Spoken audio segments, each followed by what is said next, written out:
Es más, 205. Estamos aquí en la sesión 205. 205 miércoles entre 54. Ya vamos para 4 años. Digo, ya estamos más de 4 años por aquellos que hemos fallado. Hoy vamos a hablar en la charla 205 del patrimonio arquitectónico de la ciudad, historia que construye comunidad, por Victoria Pato. Todos los miércoles charlamos de cultura y de nuestra identidad aquí en Marimba.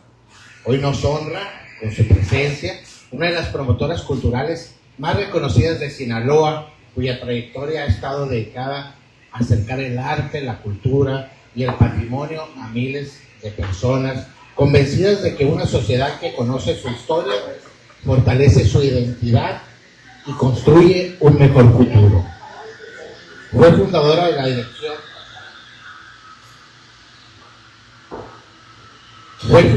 la Dirección de Arte y Cultura del Instituto Chapultepec, creadora de la Escuela de Música de esa institución y promotora del proyecto UNESCO para incorporar las artes a la formación académica. Asimismo, fundó Victoria Tato Propuesta Cultural, desde donde continúa desarrollando proyectos educativos y de difusión del patrimonio cultural. Su experiencia también incluye la dirección de las compañías artísticas del Instituto Sinaloense de Cultura, coordinando la Orquesta Sinfónica de Sinaloa de las Artes, el Taller y Coro de Ópera, la Compañía de Danza Joven, la Banda Sinaloense, la Banda Sinfónica Juvenil, la Compañía Folclórica y la Compañía de Teatro de Calle, fortaleciendo el desarrollo artístico de nuestro estado. Además, es integrante del Seminario de Cultura Mexicana del capítulo Culiacán. Esta mañana compartirá con nosotros la conferencia Patrimonio Arquitectónico de la Ciudad, historia que construye comunidad. Una invitación a mirar nuestros edificios históricos no solo como construcciones materiales, sino como espacios donde habitan la memoria, la identidad y la historia colectiva de Culiacán. Porque preservar el patrimonio arquitectónico es también preservar la historia de quienes han construido nuestra ciudad, generación tras generación. Recibamos, por favor, con un fuerte aplauso a Victoria Tato por nuestra plática y esta charla nos esperamos. Gracias. Muchas gracias, muy amables. Pues muy buenos días tengan todos ustedes, todos y todas. Qué feliz estoy de estar aquí. Creo que las 205 reuniones que ha tenido la comunidad cultural López Alanís son sin duda un esfuerzo sostenido que no es fácil. Yo los felicito muchísimo por esta gran labor cultural. Aquí todos los miércoles hay una plática sobre arte, sobre cultura, sobre Culiacán, sobre temas variados, y ese es un esfuerzo muy bueno. Siempre son de calidad. Y agradezco, por supuesto, la invitación que me hacen de nuevo, porque ya estuve en marzo pasado, en el 25, hablando de arte para qué, así se llamó esa conferencia, y ahora estamos aquí hablando de arquitectura y de patrimonio cultural. Entonces, pues estoy feliz, muy contenta. Veo esta conferencia inicialmente se hizo para los jóvenes en formación de la Casa del Maquillo. Soy muy afortunada de que me hayan invitado para ser mentora de cultura de la Casa del Maquillo, y fíjense que la Casa del Maquillo de enero a marzo hace un programa para formar jóvenes líderes, y como parte de su formación, que pues es oratoria, que es una serie de disciplinas necesarias para los líderes, incluyen cultura, y eso me parece fabuloso, ¿no? Que los líderes tengan esa formación cultural tan necesaria para hacer una buena tarea como funcionarios, ¿no? O como líderes en cualquier comunidad. Entonces, feliz de estar aquí. Ahora, la diferencia con aquella conferencia que eran puros jóvenes y que me hacía muy feliz porque ellos de cero, ¿no? Tengo un público muy conocedor. Entonces el reto es mayor, es mayúsculo, pero aquí venimos todos pues a aprender y a hablar de nuestra ciudad. Yo quiero centrarme específicamente en dos cosas, porque puesto que no soy arquitecta, sino soy pedagoga, sin embargo tuve 17 jornadas de arquitectura en el Instituto Chapultepec, que organicé dentro de un programa del que yo les voy a hablar un poquito más adelante. Entonces, esa experiencia de esas 17 jornadas, pues me hicieron una conocedora de la ciudad, por supuesto, porque yo era la maestra y yo tenía que saber todo antes de llevárselo a los niños, ¿no? De primaria. Entonces, pues fue muy enriquecedor, fue de verdad una experiencia de vida que me marcó para siempre. Entonces, como no soy arquitecta, la fortaleza de esta plática va a ser no la arquitectura, sus estilos, aunque sí vamos a hablar de sus estilos, de los estilos de la arquitectura de Culiacán y todo, vamos a tocar ese tema. Sin embargo, lo que me interesa a mí más es hacer hincapié en cómo, conociendo tu ciudad, tú puedes lograr, qué puedes lograr cuando tú le enseñas a un niño, a un joven, a una familia, sobre la historia de Culiacán y sobre la arquitectura de los edificios de nuestra ciudad. ¿Qué pasa? ¿Qué fenómeno se da cuando alguien tiene ese bagaje? Cuando alguien se le enfrenta a los edificios históricos y conocen su ciudad.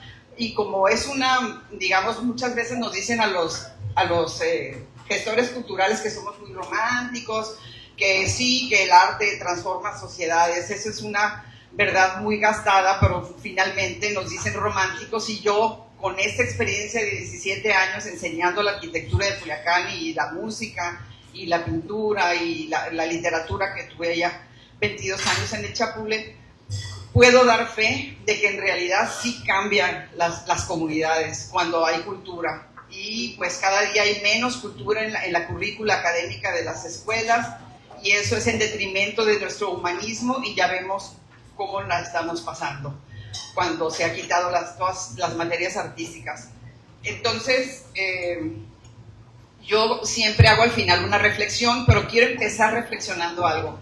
Quiero empezar preguntándonos, ¿conozco yo mi ciudad?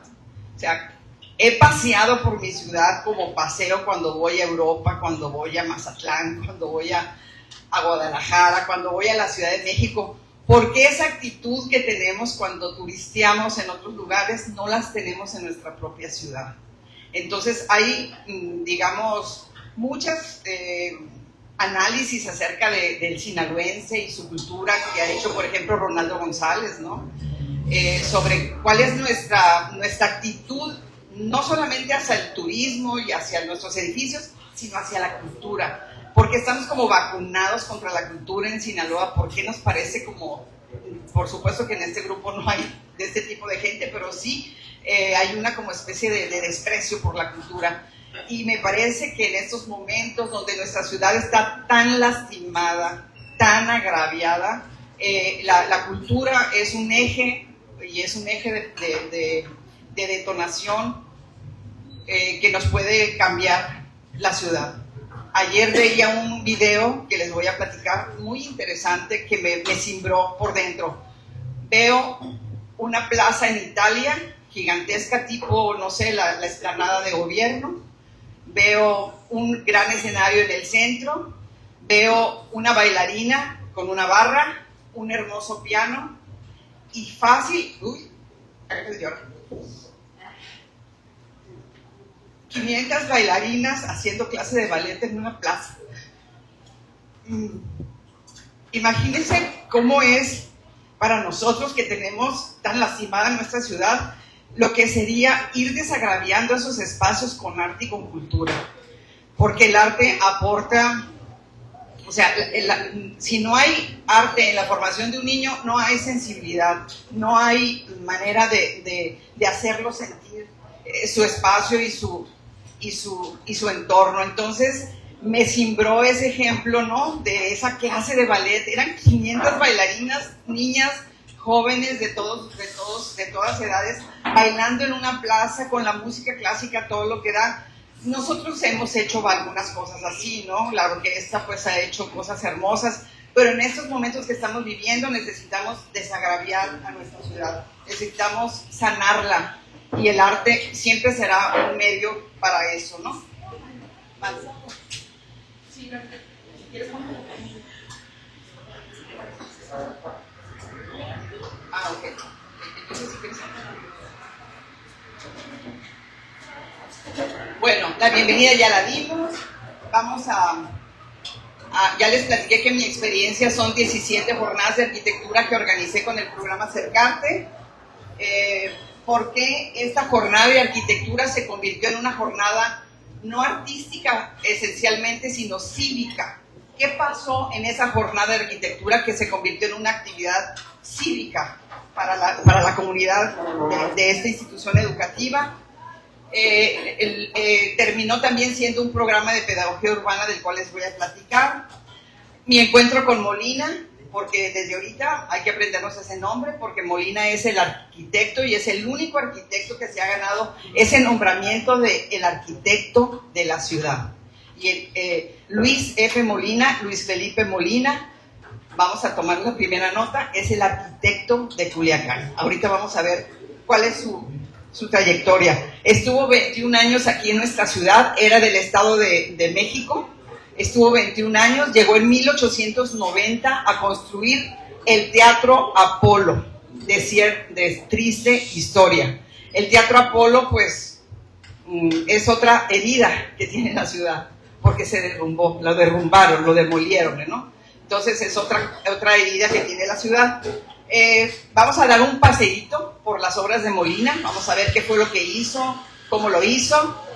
Vamos a ver un poco de la arquitectura de Culiacán. Les dije que ahí, por lo general, y el estilo arquitectónico que más encontramos en nuestra ciudad es el neoclasicismo.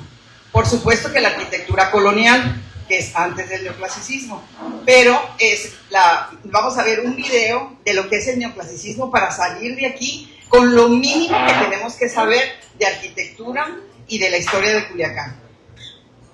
Y vamos a ver un término de la arquitectura, que aquí hay varios arquitectos, arquitecto Rogers, aquí está, un término que me encantó que es genius loci, el genius loci. ¿Qué es el genius loci de una ciudad? Muy bien, pues yo llegué al Instituto Chapultepec como mamá.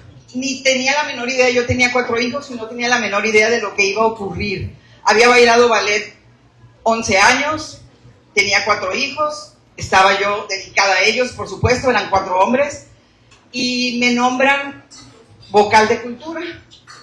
Pues yo dije, pues qué bien, porque como yo había bailado ballet y tenía mucha experiencia en ese ámbito del ballet, dije, pues ¿qué voy a hacer? ¿Qué puedo hacer? Hicimos un curso de apreciación del arte que estuvieron 120 personas con Aldo Rodríguez. Aldo Rodríguez nos dio ese curso de apreciación de música. Hicimos la primera jornada por familias lectoras, hubo 22, cada año había una jornada por familias lectoras.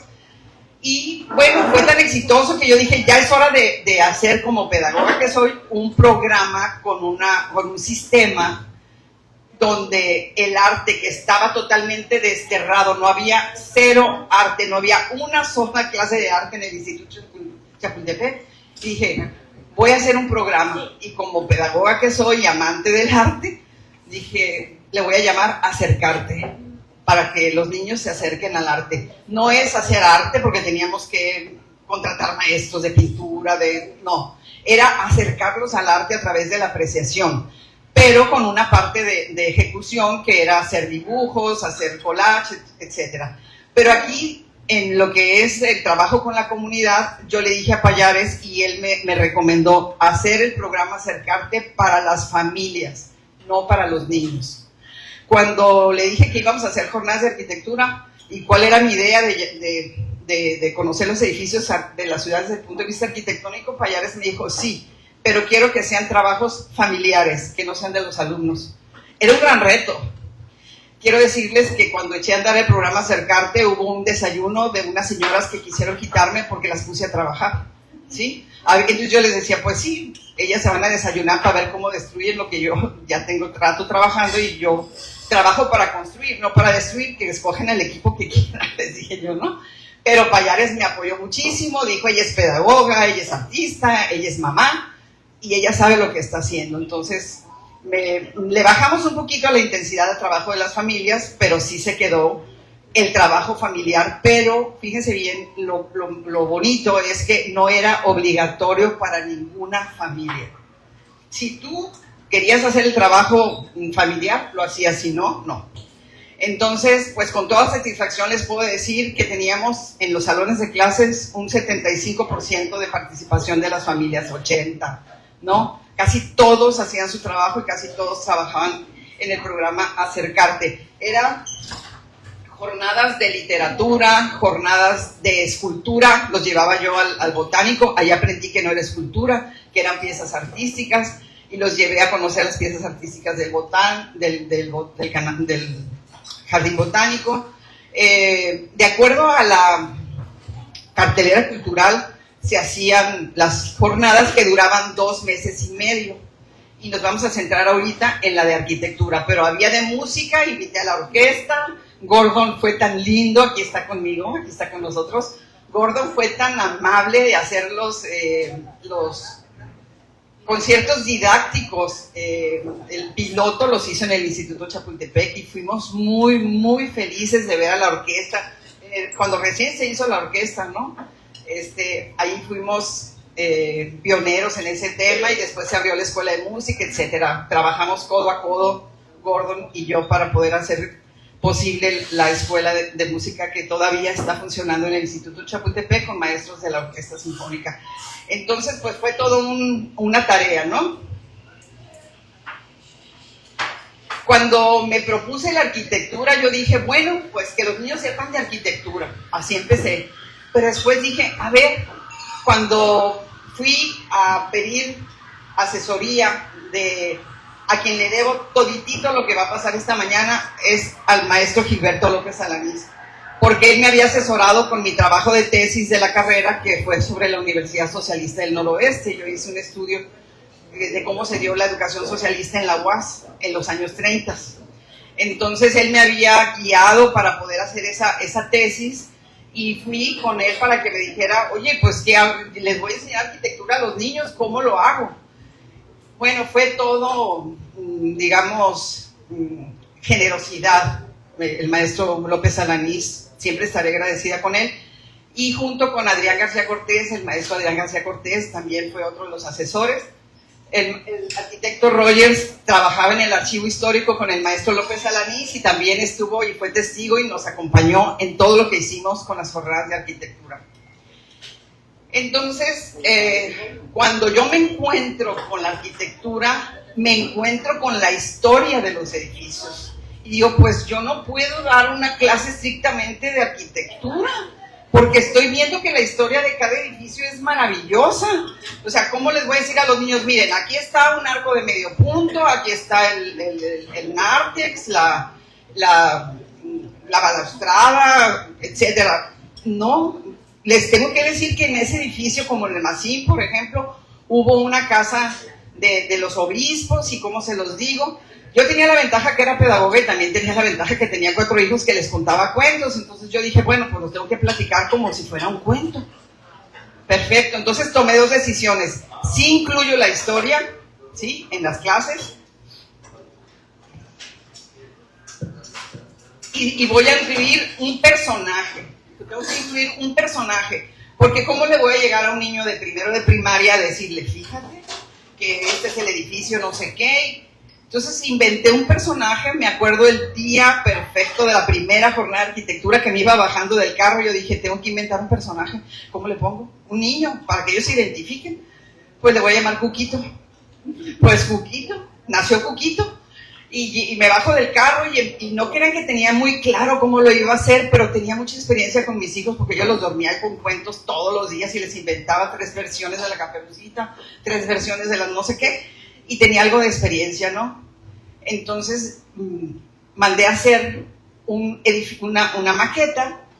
Aquí está, una maqueta. ¿Con quién creen? Fue puras cosas providenciales, bellísimas.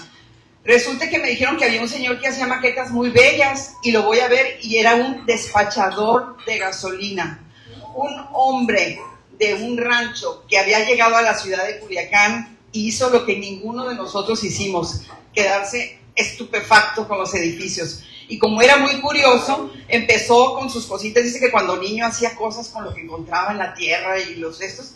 Y entonces él llegó aquí a Culiacán y empezó a hacer edificios y los empezó a vender y todo. Y me dijeron, y fui a su casa y le dije, oiga, ¿me puede hacer el Macín? Sí, claro que sí. Y me hizo el Macín, me hizo la catedral con lucecitas, con sus sillas, me hizo pues todos los edificios que estudiamos, que ahorita les voy a decir cuáles estudiamos. En los 6 años de la primaria los niños estudiaban en primero la catedral, en segundo el Macín, en el tercero el ayuntamiento, en el cuarto el archivo histórico, el quinto año el santuario y el sexto la plazuela Rosales. Entonces, ¿en qué consistía el programa? El programa consistía en 4 pasos. Yo llegaba al salón de clase con mis cuentos, con mis ensayos, ahí ya saben, ¿no? Pensando cómo hacerlo y todo, con la historia, y se veía el edificio en el salón de clases. Aquí vemos, por ejemplo, una jornada donde era el Macín. Después los llevaba al edificio, y los llevaba con su hoja y con su papel, para que ellos hicieran lo que les diera su gana, después de volverles a decir lo que les había dicho en el salón, lo tenía que repetir ahí. Entonces los llevaba, se sentaban, después de que los paseaba y los cansaba por todo el edificio y les platicaba, miren, los van a encontrar estos arcos en todo Culiacán, se llaman arcos de medio punto. Estas ventanas, aquí se llama friso y todo eso, el otro, es un edificio de la época de la colonia, y entonces entra Cuquito al escenario. De ahí nacieron obras de teatro. Fue muy padre porque Cuquito se convirtió en un personaje y después hicimos teatro de la historia de Culiacán. Entonces, Cuquito era ese personaje con el que ellos se iban a identificar. Entonces yo llegaba al salón y les decía, ay niños, buenos días, ¿cómo están? ¿No? Pues miren, vamos a ver este edificio, y les platicábamos y todo, y les decía, oigan, ¿qué edad tienen ustedes? Pues tengo 7. ¿7? ¿Como Cuquito? Oh, ¿ustedes saben quién es Cuquito? No, no sabemos. Hay un niño que tuvo unas aventuras preciosas, unas aventuras bien de mucho miedo en el Macín. Entonces les decía que Cuquito, pues, había estado, por ejemplo, vamos a poner un ejemplo en el Macín. Cuquito llega de su rancho con su mamá, agarradito de la mano, llega a Culiacán, y entonces, ¿qué creen que le pasó a Cuquito? Pues que empieza a llover, y entonces él se empieza a poner nervioso y se quiere guarecer de algo, y se suelta de las manos de la mamá, lo que nunca deben hacer, les decían. Entonces se soltaba y se recarga en una puerta que se abre, y resulta que era el Museo de Arte de Sinaloa, lo que es hoy, pero era la casa de los obispos. Entonces, pues les decía que por ahí se empezó a hacer de noche, no sabía qué hacer Cuquito, y entonces les platicaba que venía una sombra negra, o sea, los hacía sentir miedo, ahí viene una sombra negra, y era pues uno de los monjes, porque en esa casa, en el Macín, pues era la casa, nació como la casa consistorial, como casa del obispo, y de todas las personas que trabajaban en el seminario tridentino de Sonora y Sinaloa, que era el ayuntamiento, el edificio del ayuntamiento. Entonces estaba ahí hecho el kit, ¿no? El ayuntamiento era el seminario tridentino de Sonora, después estaba la catedral, y después estaba el Macín, donde vivían todos los que daban clases en el seminario. Y no crean que el seminario era cualquier seminario, era el seminario de Sonora y Sinaloa, y venían de todo el país a estudiar para sacerdotes, y también había escuela primaria. La gente de Culiacán estudiaba la primaria en el seminario tridentino de Sonora, o sea, tenía una actividad educativa y era líder a nivel noroeste este ayuntamiento. Entonces, pues ya a los niños les decía que pues se hizo de noche, y entonces Cuquito se quedó ahí hecho bolas abajo de una mesa, y entonces en la noche ya después se empezó a leer como a que algo le gustaba, tenía mucha hambre, se fue y se robó unas frutas horneadas, en fin. La idea era que ellos se sintieran y que vivieran lo que había sido ese. Después fue cárcel, entonces ya les platicaba de Cuquito cuando el Macín fue cárcel, en fin, tenía que salpicarle de historias que ellos se sintieran identificados y sintieran miedo. Entonces decía, oigan, ¿y quieren conocer el Macín? ¿Quieren ir al Macín a ver dónde Cuquito se escondió? ¡Sí! O sea, por supuesto que ellos ya estaban bien entrados con el tema, y iban felices, pero iban las familias, tenían que ir la mamá y el papá o quien pudiera ir de la familia, porque se trataba de que la familia en la mesa platicara de la ciudad, que sentados en su mesa hicieran un trabajo sobre, ya se hacía de acuerdo a la primaria baja, primaria media, primaria alta, pues los chiquitos hacían cosas muy sencillas, se hacía digamos, una hoja donde se les pedía el trabajo que iban a hacer, y después hacíamos una gran exposición. Unos dibujaban las ventanas del Macín, otros hacían una maqueta, me hicieron una maqueta en algunas ocasiones, depende de la familia, y las familias se volcaban haciendo los trabajos. El que tenga más facilidad para lo literario, hacía una poesía para el Macín, ¿sí? Entonces era poesía, era literatura, era dibujo, era maquetas, era, por ejemplo, y la familia muchas iban y le tomaban muchas fotos al Macín o al edificio que fuera y hacían un collage de fotografías. Después hablaba yo con la gente del Instituto Sinaloense de Cultura y hacíamos una gran exposición de los trabajos, ¿sí? Entonces se despertó muchísimo entusiasmo en los niños, en las familias, y me decía las gentes, eso es importante que ustedes lo sepan y que lo valoren, porque eso es lo que se trata de que hagamos siempre. Me decían, Vicky, yo ya veo a Culiacán de otra forma. Yo ya siento algo cuando paso por la catedral, porque yo ya conozco su historia. Siento algo cuando paso por el santuario, porque ya me platicaste que hubo guerras, que hubo esto, que ahí estuvo Cuquito, que se le metió abajo de las faldas de doña Panchita Batiz de Cañedo, porque le dio miedo, porque estalla la revolución, en fin. Hubo un gran entusiasmo por la historia de Culiacán y la gente reportaba que la ciudad se vivía de otra manera después de conocer la historia. Incluso a mí me pasó también, o sea, yo paso por la catedral y siento en el corazón algo, paso por el santuario y siento algo, porque ya sé qué pasó ahí, ya sé qué es la historia que está atrás de esto, ¿no? Entonces, después se convierte en una jornada cívica, porque a ver, ¿cómo es posible que ninguna calle de Culiacán se llame Luis F. Molina? O sea, nadie conoce a Molina. Entonces hicimos una junta de firmas, los papás en sus empresas juntaron firmas para que se le pusiera a la calle, nos unimos a un movimiento que hizo Gilberto López Alanís y otros cronistas de la ciudad para que se le pusiera a una calle importante, no, yo decía la Obregón, porque pues Obregón hasta nos traicionó, y el arquitecto Molina, ya vamos a ver ahorita todo lo que hizo por la ciudad, ¿no?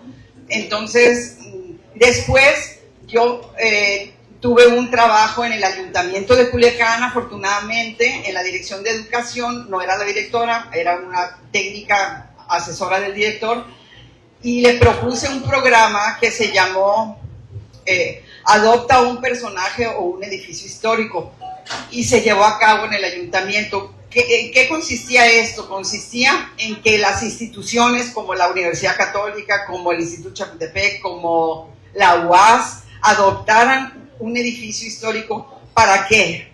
Pues para gestionar que se cuidara ese edificio, para que mínimamente, porque nosotros, estimados amigos culiacanenses, no tenemos una placa en muy pocos edificios históricos tenemos una placa donde diga la historia, cuándo se hizo, quién lo hizo, etcétera. Entonces, que cada institución fuera por su placa, que ese año y todos los que la institución decidiera, se estudiara en la escuela la historia de ese edificio, ¿sí?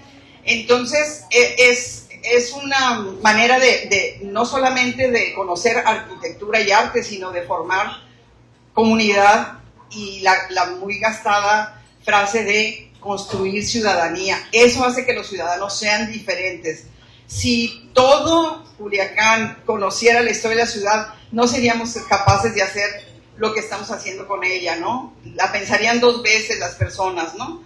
Luego hicimos 3 obras de teatro, hicimos una obra de teatro, ¿se acuerdan? Aquí, ahí en el archivo histórico, Bequio Mendoza, el hijo de Elmer Mendoza, y yo nos pusimos a escribir teatro, porque la jornada de arquitectura era el salón de clases, dar la clase allá adentro, era ir al edificio, era hacer hacer los trabajos y un evento público. No nos interesaba que se quedara en el Chapule. Hicimos las obras de teatro y se hicieron con promoción para que todo el mundo fuera a ver la historia del ayuntamiento, la historia del archivo histórico. Y finalmente, pues fue muy satisfactorio porque la obra de teatro que se llamaba De por qué, como era una crónica, ya saben que las crónicas se dicen de por qué Cuquito y el arquitecto Molina nunca más volvieron al santuario. Así se llamaba la obra, y así, con ese largo título, la presentamos en el 2005, se estrenó ahí en el Archivo Histórico. Adrián Rivera nos hizo la escenografía, Vecchio Mendoza hacía el papel del arquitecto Molina, y aquí está en este libro que está la obra que escribimos Vecchio Mendoza y su servidora. Yo lo que quería era regañar a los culichis, decirles, oigan, ¿por qué están acabando con el patrimonio histórico? Quería dentro de la obra, y Vecchio me decía, no, Vicky, no se puede hacer así teatro tan pedagógico, no. En la acción la gente se va a dar cuenta, porque hacíamos que Molina llegara al presente. Con la magia del teatro llegaba Molina y entonces empezaba a ver los celulares y los pelos parados. En aquella época había mucho pelo rojo, pelo rosa, y era un juego entre el choque del pasado y del presente. Entonces era muy padre, porque y al final el arquitecto, ay, ojalá que todos cuiden mis edificios y que todos los tengan muy bonitos. ¿Y qué me cuentan del Teatro Apolo? Y la gente se queda, porque pues ese teatro se destruyó, pues, ¿no? Estaba en la calle Rosales, donde está el estacionamiento del edificio La Lonja, Cloutier, exacto. Ahí queda nada más un frisito de lo que fue el Teatro Apolo, que ahorita vamos a ver fotos, que se vio impresionante. Entonces nos apenaba mucho, pues, decirle al arquitecto que se había destruido su teatro, ¿no? Total que después de las firmas, de las obras de teatro, de este programa de Adopta, no crean que me lo saqué de la manga.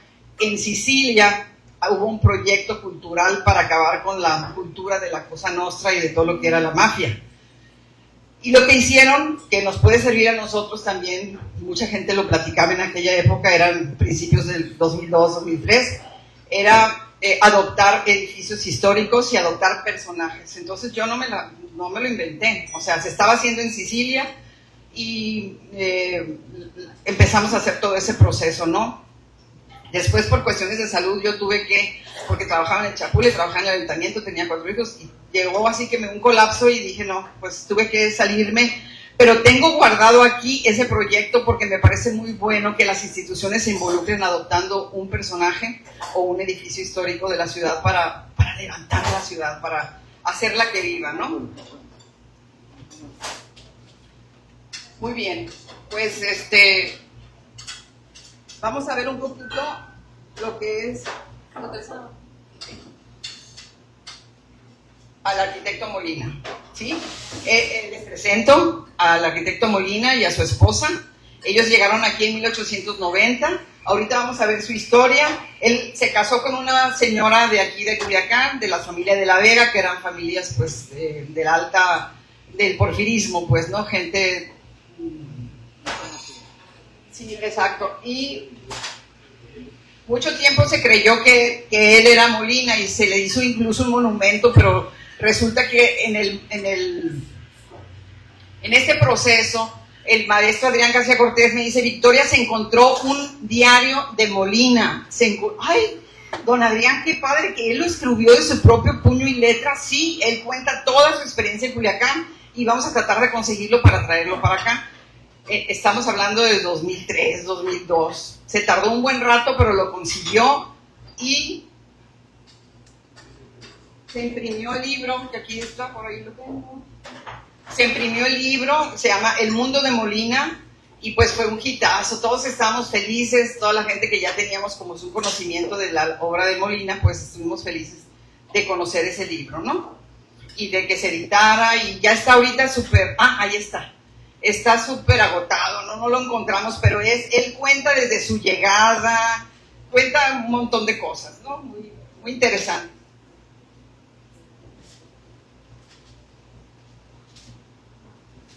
Aquí está.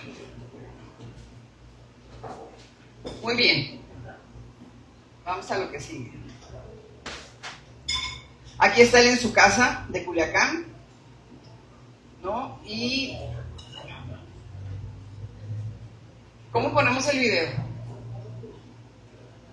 Cachita, ¿cómo podemos ver este video?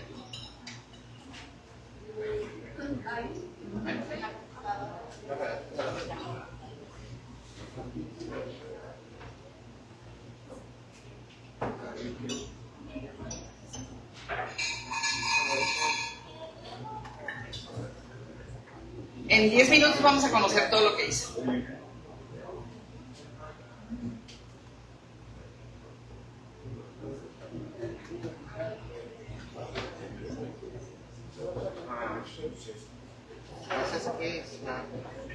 Es un PDF.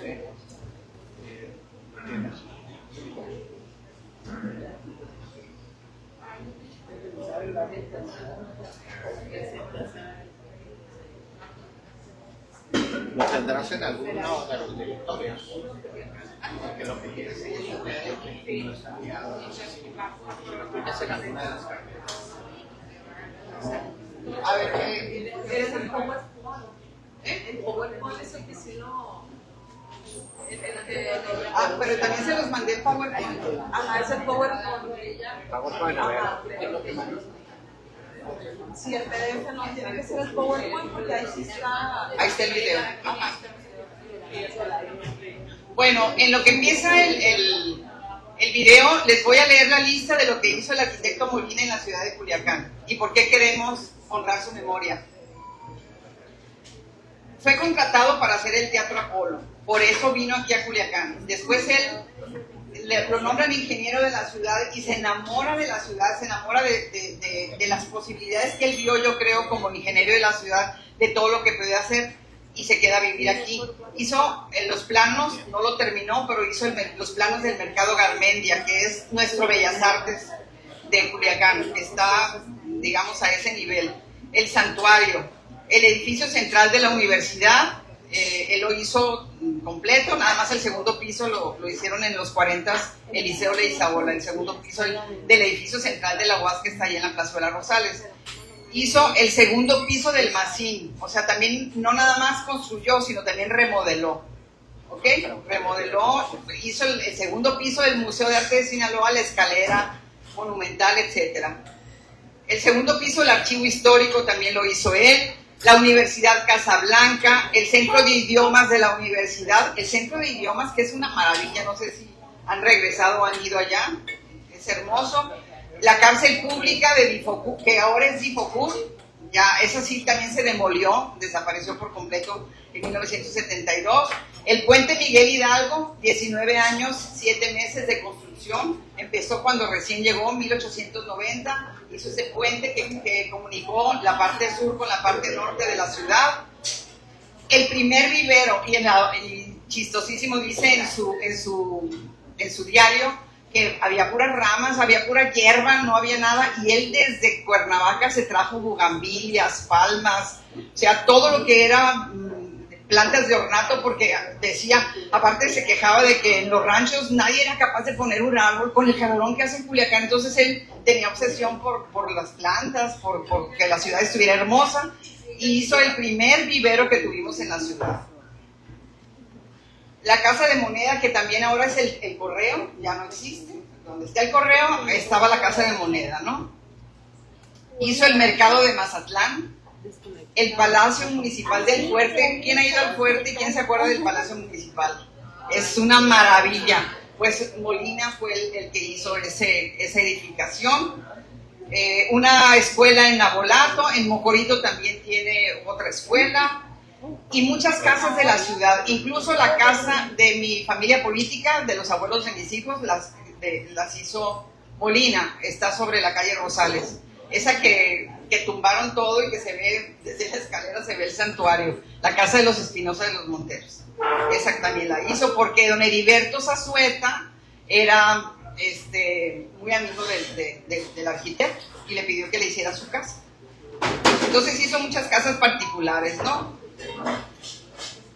¿Ya se puede ver? Ah, okay. Bueno, le seguimos y ahorita volvemos, si se puede ver el video, si no, pues le seguimos con esto. El Teatro Apolo, pues fue... ¿Por qué se hizo un teatro? Porque Mariano Martínez de Castro, que fue quien invitó, el gobernador Mariano Martínez de Castro, que estuvo de 1880 a 1884 como gobernador, era un hombre muy formado, no Francisco Cañedo, no los demás. Él era ingeniero topógrafo, había estudiado en la Ciudad de México, estaba impregnado de toda la belleza de la ciudad, cómo se había hecho Bellas Artes y todo quería que Culiacán fuera una ciudad como de primera, entonces ya tiene que tener un teatro, una plazuela, en fin. Entonces Mariano Martínez de Castro se trae a Molina, lo invita para hacer el Teatro Apolo, ¿no? Cuando viene Molina, como que no se ponen de acuerdo, les voy a platicar quiénes estaban en el comité para la construcción del teatro. Estaba el señor Ángel Urrea, todos los apellidos bien conocidos, don Severiano Tamayo, que era un comerciante, don Manuel Gutiérrez, Toribio Barrantes, Ignacio Salomón, todos ellos formaban parte de ese comité que se hizo porque se hizo con dinero de la iniciativa privada y con subsidio del gobierno, el Teatro Apolo, ¿no? Entonces, pues, pero no se ponían de acuerdo, entonces Molina como que se desanima y se regresa a México. Fíjense cómo se vino. Él se vino en tren hasta Guadalajara, de Guadalajara a Tepic en una diligencia, de Tepic a San Blas en caballo, de San Blas a Mazatlán en una carreta, una cosa así. De ahí se fue a Mazatlán, de Mazatlán a Altata, porque a Culiacán se llevaba por Altata, y de ahí tomó el tacuarinero a Culiacán. Duró 2 meses en llegar. Entonces imagínense, ¿no? La travesía. Y le dicen que sí, que no. Dicen, no, pues yo ya me voy porque aquí no se ponen de acuerdo estos culichis, y se regresó. Pero dicen que porque estaba enamorado de una chava en México y que fue a ver si le iba a resolver o no. Y como acá ya le dijeron que no, entonces él se regresa con ya la idea de un poquito como con mal de amores, ¿verdad? Y dice, pues yo me voy a quedar en Culiacán, y se buscó una mujer. Muchos han dicho que era una revista, que venía a llevarse con los ricos de Culiacán, pero él era de una familia de clase media. Su papá había sido el ingeniero que había construido el camino de Pachuca a la Ciudad de México, de la Ciudad de México a Pachuca. Era ingeniero topógrafo. Tenía otros 2 tíos ingenieros. Tenía un tío que siempre tenía de Bellas Artes los tickets, y entonces él veía ópera, veía zarzuela, todo lo que se usaba en aquel momento. Incluso dice que cuando venía para acá llegó a ver el teatro. Pues lo empezamos. Me voy a callar un poquito. Aquí nos van a hablar de todo lo que es la llegada y todo.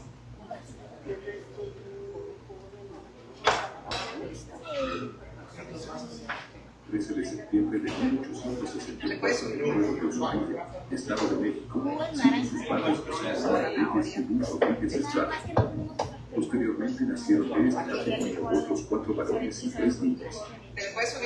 La familia Molina Rodríguez era de clase media. Su papá fue varios años director de la construcción del Camino de México a Pachuca, lo que le permitió comprar un rancho en Copico, cerca de San Ángel, en la Ciudad de México, a donde se trasladó la familia a vivir. El padre era un trabajador disciplinado y tenía deseos de mejorar sus condiciones de vida, actitudes que posteriormente se reflejaron también en el desempeño profesional de Luis Felipe.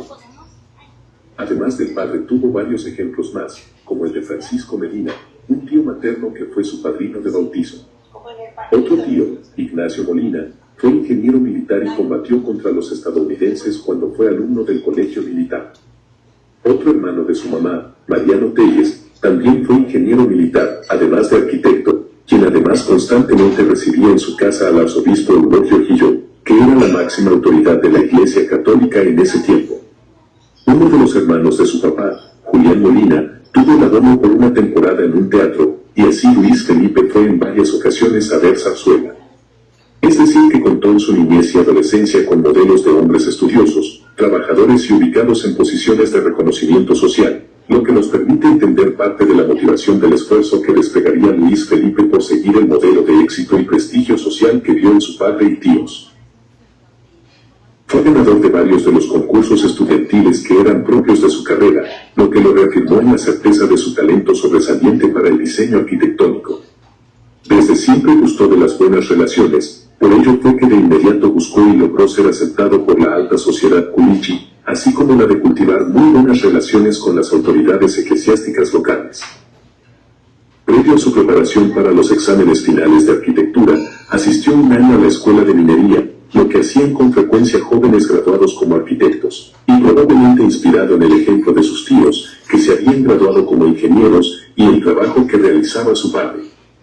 Su examen profesional en la Academia de San Carlos consistió en el diseño de un teatro, el cual realizó con mucho empeño y sólida investigación, aprobándolo el 24 de octubre de 1888. Su diseño fue tan bueno que se expuso en la Exhibición Universal de París. Los conocimientos adquiridos sobre topografía y diseño de teatro le iban a ser muy útiles en el trabajo que realizaría en Culiacán en los próximos años. En 1890, el entonces gobernador del estado, ingeniero Mariano Martínez de Castro, lo contrató, poco después de haberse graduado, para edificar en la ciudad un teatro. Sin embargo, en su primer arribo no se concretó la construcción de dicha obra, sino que se le asignaron otras tareas. Verá. Cuando Molina llegó a Culiacán en 1890, la ciudad era una modesta urbe un tanto bizarra, extendida, y con arquería de grosor medieval. Sí, era una especie de ciudad fortaleza alumbrada con faroles de petróleo y bombillas que el ayuntamiento mantenía limpias. Hogares autárquicos que contenían corrales, puertas, chiqueros, caballerizas y bodegas. Calles para el paso del ganado, carretas, diligencias y carrozas. A pesar de ser relativamente un desconocido, la llegada de Molina a Culiacán fue registrada por un periódico de la capital del país, el cual señaló: el ingeniero señor Luis F. Molina, procedente de esta capital, llegó a Culiacán. El apreciable caballero de este nombre, contratado por el gobernador del estado, para encargarse de las obras siguientes: reconstrucción del edificio destinado para el Instituto Científico del Estado, conclusión del Palacio de Gobierno, con todos los departamentos destinados a todas las oficinas públicas del mismo estado, construcción de un teatro. La Patria, 11 de marzo de 1890. Molina describió como difíciles sus primeros meses en Culiacán, entre otras decepciones. Contó que no pudo dedicarse de inmediato a trabajar en el teatro, y le encomendaron otras tareas, por lo que decidió regresar a la Ciudad de México, pero también lo hizo por motivos de carácter sentimental. Sin embargo, decidió regresar, resuelto a vivir en Culiacán, en donde permaneció por 21 años, es decir, las últimas 2 décadas del porfiriato. Y entonces sí, su notable capacidad de trabajo le ganó la buena voluntad y confianza de los culiacanenses, y es que trabajó intensamente en la reorganización urbana de Culiacán, ampliando calles existentes, alineando otras, abriendo nuevas, notificando, proponiendo y dirigiendo los procesos de expropiación, determinando los recorridos del drenaje y la ubicación de los focos del alumbrado público, supervisando la numeración de las casas y planeando la división del área urbana en cuarteles catastrales, logrando una profunda transformación de la capital de Sinaloa, dándole una estructura e imagen urbana, es decir, de ciudad, tiempo en el que actuó y se insertó en las condiciones sociales, económicas y políticas propias de la élite porfirista de Sinaloa, a la que servía, y que fue la promotora de los cambios espaciales principales, a través de los cuales buscaba marcar la ciudad con la impronta de su poder y prestigio, que son palpables aún en la actualidad. Ahora bien, las transformaciones urbano-arquitectónicas que impulsó fueron posibles, no solo gracias a su talento profesional, sino también debido a las condiciones de su inserción en la élite sinaloense de ese tiempo, la cual solicitó y respaldó sus propuestas de cambio porque deseaba marcar la ciudad con símbolos de poder, prestigio y distinción de clase, con intenciones de llevar al terreno de los hechos materiales las aspiraciones del porfirismo con su anhelo de modernidad. progreso y orden. Molina entendió y concretizó las aspiraciones de este grupo privilegiado, asumiendo las suyas, y dándole un estilo urbanístico a sus edificaciones públicas y privadas hasta los inicios de la década de los 50. Molina en poco tiempo se convirtió en un personaje de relevancia en la capital sinaloense, no solo por su labor como ingeniero de la ciudad, su cargo oficial, sino también por su participación política y activa vida social, incluyendo su matrimonio, a los pocos años de haber llegado, con María Teresa de la Vega Amador, miembro de una de las familias más poderosas de la entidad, con quien procreó 2 hijos, José Luis y María Teresa, en una ciudad que renacía con ímpetu de grandeza, con un estilo urbanístico en sus edificaciones públicas y privadas, el cual prevaleció hasta los inicios de la década de los 50, influyendo en la vida social de los culiacanenses. También incursionó en los rubros académico, político y cultural, al grado de convertirse en un actor político influyente y llegar a ser imprescindible para la élite regional. Conocedor del proceso general del porfirismo en el país, trató de dotar de aquellos elementos simbólicos que le hicieran propicio.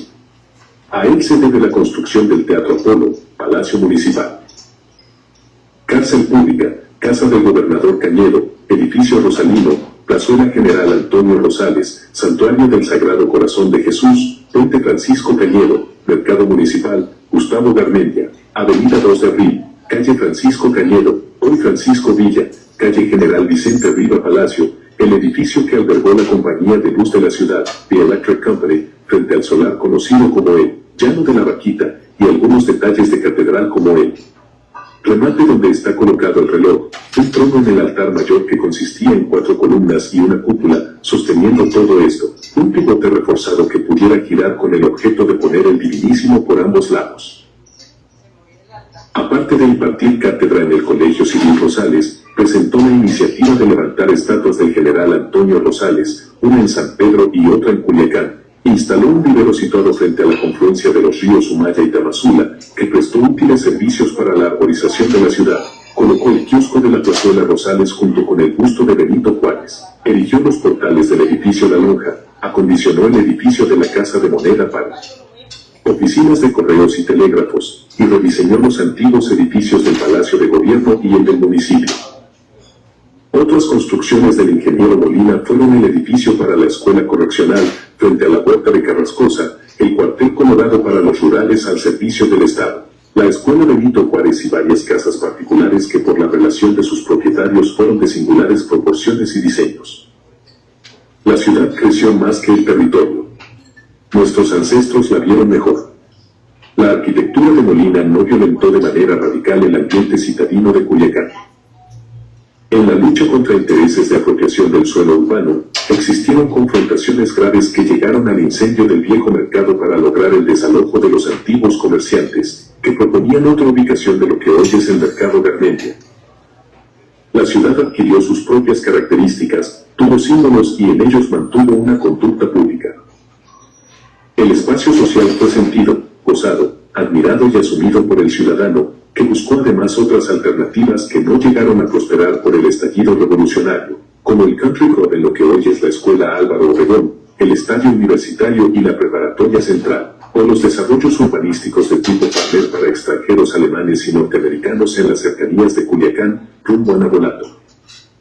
Para 1910 la ciudad era muchas veces más chica que ahora, pero tenía más unidad. Abarcaba, desde el depósito del ferrocarril Sur Pacífico hasta el ingenio de azúcar de la Aurora, que era de 4 kilómetros. Su mayor anchura desde el puente sobre el Tamazula, antes Cañedo y hoy Miguel Hidalgo, por toda la avenida Martínez de Castro, hoy Álvaro Obregón, hasta el santuario de Guadalupe, con 2,5 kilómetros. Tenía 17 avenidas trazadas de oriente a poniente por 20 de norte a sur, 300 manzanas, de las cuales 220 estaban muy nutridas, las otras 100 eran casi baldíos. En este espacio vivían 15,000 habitantes. A pesar de todo, la ciudad no había desbordado su espacio original, estaba contenida por los límites de ríos, colinas, arroyos y caminos. Llegó la revolución de 1910 y la ciudad se convirtió en espacio de batalla. En los siguientes 2 años varias instalaciones industriales fueron incendiadas. La guerrilla de la sierra se hizo urbana, tomó casa por casa y avanzó entre paredes perforadas. Muchas veces no se ganó en la calle, se ganó la ciudad en sus entrañas, y de ello tenemos los ejemplos de la catedral y el santuario, como fortaleza de francotiradores. De 1911 a 1913, Culiacán fue tomada 3 veces por diferentes fracciones revolucionarias, y la preservación de ingenios azucareros y unidades agrícolas aledañas a la ciudad mostraron que el proyecto productivo del Valle de Culiacán y la ciudad misma importó mucho a los caudillos. Durante el proceso revolucionario la ciudad como espacio físico no fue destruida, pero sí se crearon nuevas expectativas económicas, políticas y sociales que generó la caída de un régimen y la difícil formación de otro. Finalmente la salida de Molina de la ciudad de Culiacán en 1911 fue consecuencia del triunfo de la Revolución Maderista. Y bueno amigos, eso es todo. Si desean conocer más sobre este importante personaje, pueden consultar su autobiografía en el libro El Mundo de Molina. Muy bien. ¿Qué tal? Pues creo que esa calle que buscábamos que se le diera, sí se la dieron, pero por allá donde da la vuelta el aire, donde nadie la conoce. Entonces sí hay una calle, Luis F. Molina, en el sur de la ciudad, que pues bueno, no pinta, ¿no?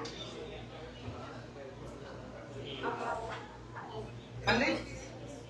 Sí, pero es después, el video es después. ¿Sí lo puedes dejar ahí? Okay. Muy bien, pues vamos a rapidito a ver algunos de los espacios que hizo Molina. Ya vimos el Teatro Apolo, de ahí yo les quiero... Bueno, este es el Teatro Apolo, bueno, lo que fue el Teatro Apolo, ¿no? Era verdaderamente impresionante. Miren el tamaño, aquí está la gente, o sea, era grande, muy grande. No se ponen de acuerdo de qué aforo tenía, pero lo que dice Sergio López Sáenz es que era para 1,500 personas, más grande que el Pablo de Villavicencio. Tenía 1,500. Sergio López Sáenz es un investigador sinaloense que trabaja en la Ciudad de México y tiene su libro sobre el Teatro Apolo. Aquí están todos los detalles, muy basado en este libro, ¿sí? Pero aquí encontramos toda la historia del Teatro Apolo. Sergio López Sáenz se dedica a estudiar los teatros de México. Tiene libros de todos los teatros, incluso el Ángela Peralta de Mazatlán, muy interesante. Muy bien. Les quiero leer algo para que conozcan la personalidad de Molina. Él era encargado de muchísimas cosas, fue presidente municipal, etcétera, pero el coronel Francisco Cañedo lo tenía ahí para todo, era como su todólogo. Y entonces él era el encargado de hacer el menudo cuando había bailes, porque resulta que el Teatro Apolo era maravilloso porque desde el vestíbulo, la orquesta, donde estaba el espacio de la orquesta, tenía unos pivotes y se bajaba, ¿sí? Entonces, todo desde el vestíbulo hasta el fin del escenario era una planicie perfecta para las fiestas de los porfiristas, ¿sí? Entonces ahí se hacían fiestas y antes se habían hecho en el Palacio de Gobierno, que pues es el archivo histórico, pues no tiene comparación con lo que era un teatro, ¿no? De esa dimensión. Entonces era maravilloso. Cuando dijeron que en el Pablo, ay, que se baje y se sube el foro de la orquesta, ay, churpias, dije yo, pues eso lo hizo Molina hace mucho tiempo, ¿no? Eran unos pivotes, era un ingeniero, él como ingeniero fue maravilloso, ¿no? Y como arquitecto también. Entonces ahí les platico lo que platica él de ese menudo. Estas fiestas eran muy agradables, pues la concurrencia era seleccionada y en ninguna de ellas hubo que lamentar ninguna nota discordante. Fíjense el pensamiento. La concurrencia femenina era digna de verse, pues siempre se presentaban muy bien ataviadas, portando vestidos apropiados para el caso, según la moda de la época. Después de construido el teatro, allí se dieron algunos bailes, nivelando el piso del patio, que al construir este edificio le puse unas bisagras y con soportes exprofeso que daban el piso a nivel y ofreciendo toda seguridad. En el foro se arreglaba la cantina y mesas para el buffet, poniendo el piso a nivel, como en el patio, lugar de las lunetas. Como el general Cañedo tenía gusto de obsequiar a sus amigos al salir del baile en la madrugada un menudo, mandaba yo preparar 3 a 4 ollas para que pudieran servirlo a la hora que él dispusiera. Así terminaban estas reuniones de las que conservo gratos recuerdos. Pues él dice que los sinaloenses en otras partes dice que eran fiesterísimos, ¿no? Que él no podía con ellos y miren lo que hacía para aguantarles el paso. Yo en lo personal, después de haber dejado el salón de baile listo y todo arreglado para el baile, me iba a acostar y a dormir un rato y casi a la medianoche me levantaba, me daba un baño y me vestía para concurrir a la fiesta, permaneciendo en ella hasta el amanecer, llamando a todos la atención que tuviera tanta resistencia, pero yo a nadie le decía que había dormido 3 o 4 horas, razón por la que siempre llegaba tarde a las fiestas, ¿no? O sea que él hacía de todo, incluso pues daba clases en el Colegio Civil Rosales, era maestro de... Él hizo el primer diseño curricular de la carrera de arquitectura en Sinaloa, ¿sí? Esa es otra de las cosas que él hizo primero.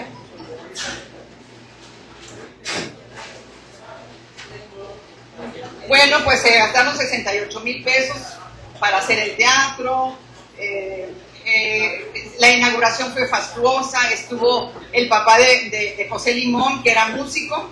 El papá de José Limón, el bailarín, era músico y él estuvo tocando el clarinete en la inauguración. Las chicas de la sociedad leyeron poesía, unas cantaron, otras tocaron el piano. Leonor Praslow, que era de la familia de don Miguel Tamayo, los Praslow eran parientes de los Tamayo, entonces ella tocó el piano, a 2 pianos, unas piezas clásicas muy hermosas. El caso es que, bueno, el teatro fue un lugar de reunión de esta sociedad. El Colegio Rosales. Bueno, como ustedes saben, Culiacán no siempre ha sido la capital del estado.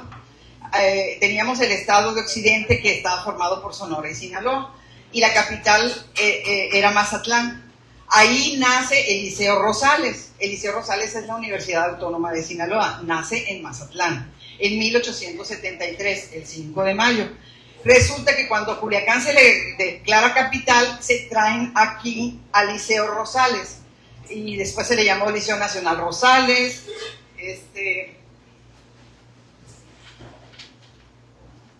Ay, no, yo no me puedo perder.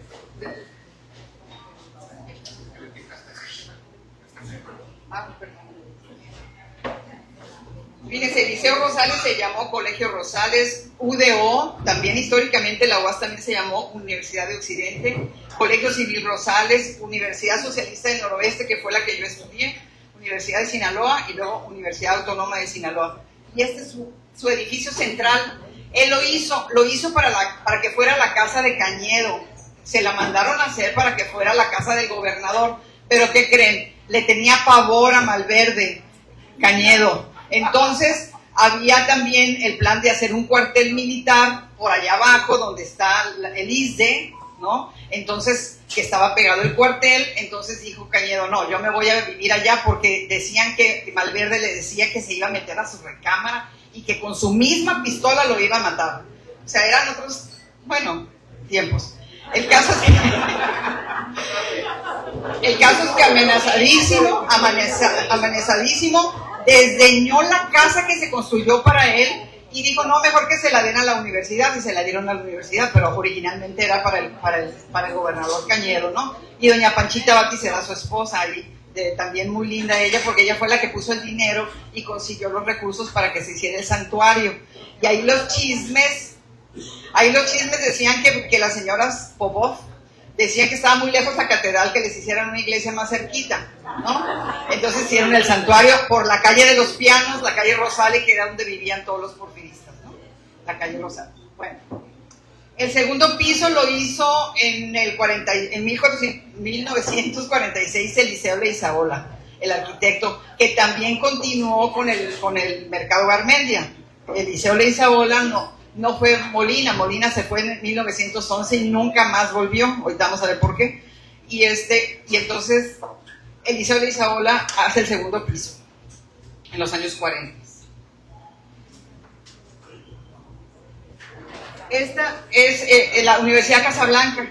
Aquí hizo una escuela Molina, y él dice en su diario que no cobró por esa escuela, porque todo lo que fuera educativo él no cobraba, ¿sí? Entonces él hizo el diseño, hizo esta escuela, con un pues aire también neoclasicista. Vemos todo lo que es la armonía, las proporciones que son típicas del neoclasicismo. Ahorita vamos a verlo con más detenimiento. Y hizo esta como una escuela primaria, ¿no?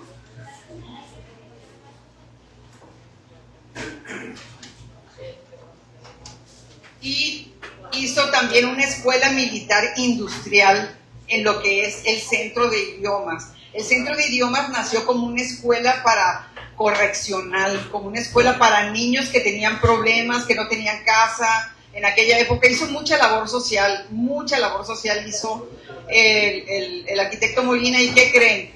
El proyecto artístico musical primero que hubo para niños en nuestra ciudad estuvo ahí, en esa escuela correccional. Se armó una orquesta sinfónica de niños, una banda de niños que les decían los azulitos, porque traían un uniforme de mezclilla azul. Y ellos Molina lo hizo para que los niños tuvieran, aquí se ve todo su preocupación por los niños que no tenían casa o que eran hijos de delincuentes o niños que no tenían dónde guarecerse. Hizo esa escuela correccional y tenían su banda, talleres de carpintería, en fin. Ahora pues es el Centro de Idiomas, que está construido como en un patio en U, si recuerdan. Es un patio en U que tiene circundado por sus arcos y sus columnas de mampostería, y arcos que vemos en Culiacán siempre. Vamos a aprender otra cosa: el arco que está aquí siempre es el arco de medio punto, así se llama. Hay otro tipo de arcos que vamos a ver más adelantito, pero este arco que encontramos en el ayuntamiento, en el Macín, entonces se llama arco de medio punto. Esta es la escuela industrial, pues el Centro de Idiomas que ya les platiqué, ¿no?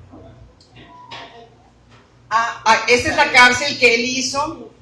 Él dice que la hizo muy proporcional y muy equilibrada, porque él quería que desde ver la cárcel hubiera equilibrio, porque hacía como una alegoría de la balanza de la justicia. Dice, yo no voy a hacer un edificio donde sea más chiquito un lado que el otro, no, lo quiero equilibrado, como la balanza de la justicia, ¿sí? Entonces, pues vemos aquí todo lo que es típico del neoclasicismo, que es mucha armonía, mucha proporción, gran simetría. Hay, digamos, una torre central, 4 o 5 ventanas de un lado, 4 o 5 ventanas de la otra, o sea, mucha armonía en la construcción. Es típica del neoclasicismo, y se destruyó en 1972 para hacer Tifocur. Ahí estaba esta cárcel, ¿no? Entonces, nosotros aquí en Sinaloa hemos resuelto con mucha practicidad los temas del desarrollo. En Zacatecas, en Guanajuato, aquí cerquita, en Mazatlán, se ha respetado todo lo que es histórico, todas las construcciones, porque es nuestro patrimonio. Es importante entender el tema de patrimonio, porque estos edificios son nuestro patrimonio. Yo les decía a los niños, ¿tú sabes que tú tienes una casa grande? No, la de mi abuelita. No, tienes una casa grande que es tuya y que tienes que cuidar como cuidas tu casa. ¿Y cómo se llama esa casa? Culiacán. O sea, Culiacán es tu casa grande. Culiacán, todo lo que ves en Culiacán lo tienes que valorar, y aparte cuidarlo tanto como cuidas tu casa. ¿Verdad que tu casa la tienes limpia? Tu mami se preocupa porque esté limpia. Lo mismo nuestra ciudad tiene que cuidarse, tiene que... la idea era pues despertar el amor por la ciudad y decir, es mi casa grande, ¿verdad? Es lo que tenemos que tener nosotros pues en el corazón, ¿verdad? Y las ideas de respetar nuestra ciudad y cuidarla, y sobre todo conocerla. Nuestra casa chica y nuestra casa grande, sí.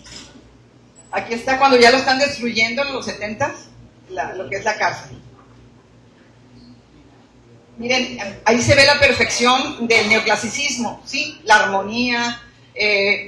También es importante, o me gustaría que averiguaran ustedes más sobre lo que es la proporción áurea dentro de la arquitectura, porque es algo impresionante y muy interesante.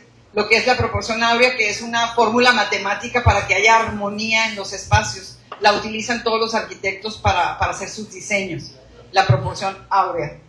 Entonces aquí vemos pues el equilibrio y la armonía del neoclasicismo, ¿no? Aquí en la que era la cárcel, pero lo encontramos también en el santuario, lo encontramos en algunas otras edificaciones.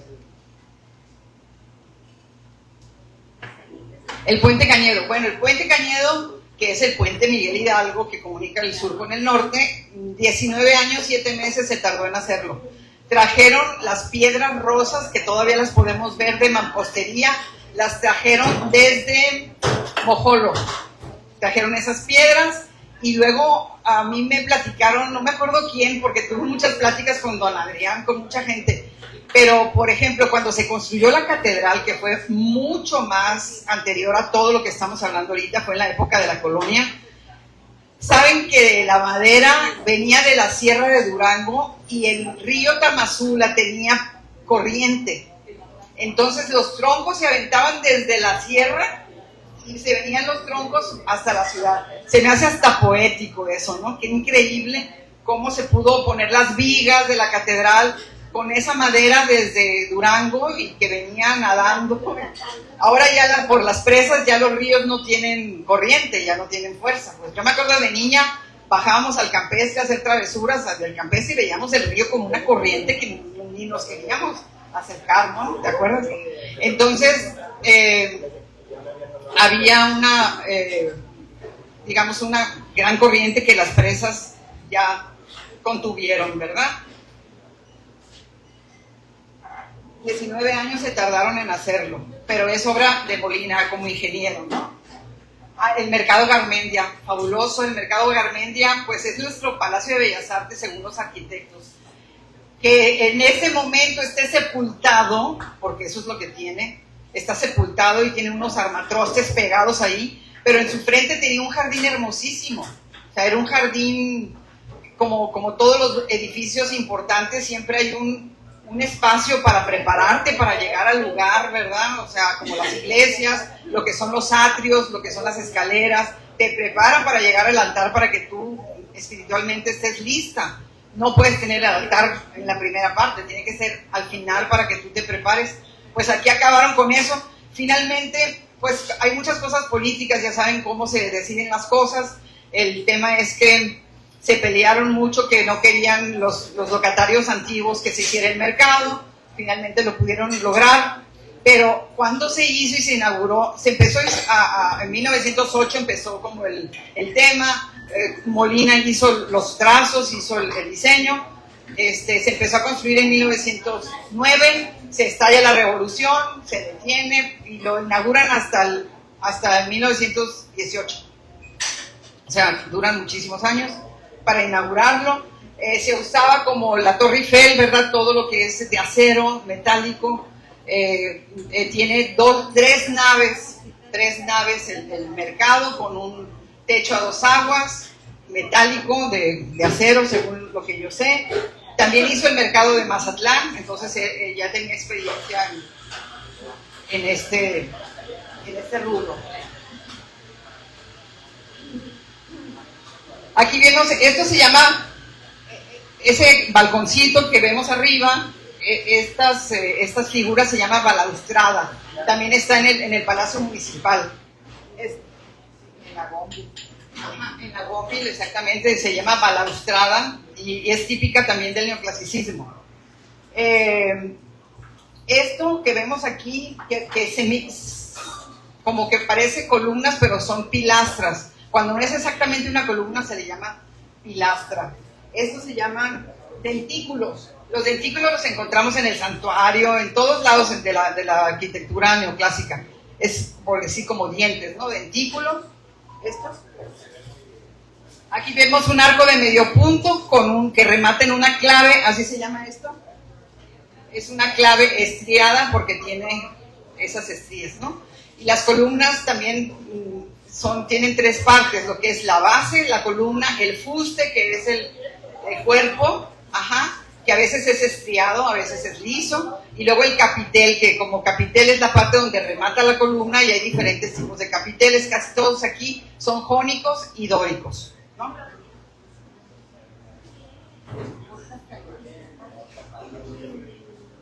Ahí vemos también estos capiteles. Dice, remate superior de columnas pareadas de fachadas norte con capitales, dice, ¿no es capiteles? De orden compuesto simplificado. Compuesto significa que son de dos tipos, de los cuales se desplanta el entablamiento compuesto por arquitrabe, friso y cornisa. Arquitrabe, friso y cornisa. Ok, seguimos. Este es el libro del maestro arquitecto René Llanes, con quien también tuve, cuando hicimos Adopta un personaje y un edificio histórico, hicimos un comité de historiadores para que asesoraran a las instituciones para hacer la adopción. O sea, no podíamos estar perdidos en cuanto a la historia. Entonces se hizo un comité de historiadores, cronistas, estaba Gilberto López Alanís, no sé, también el Arquis, no sé si usted estaba, pero era para asesorar.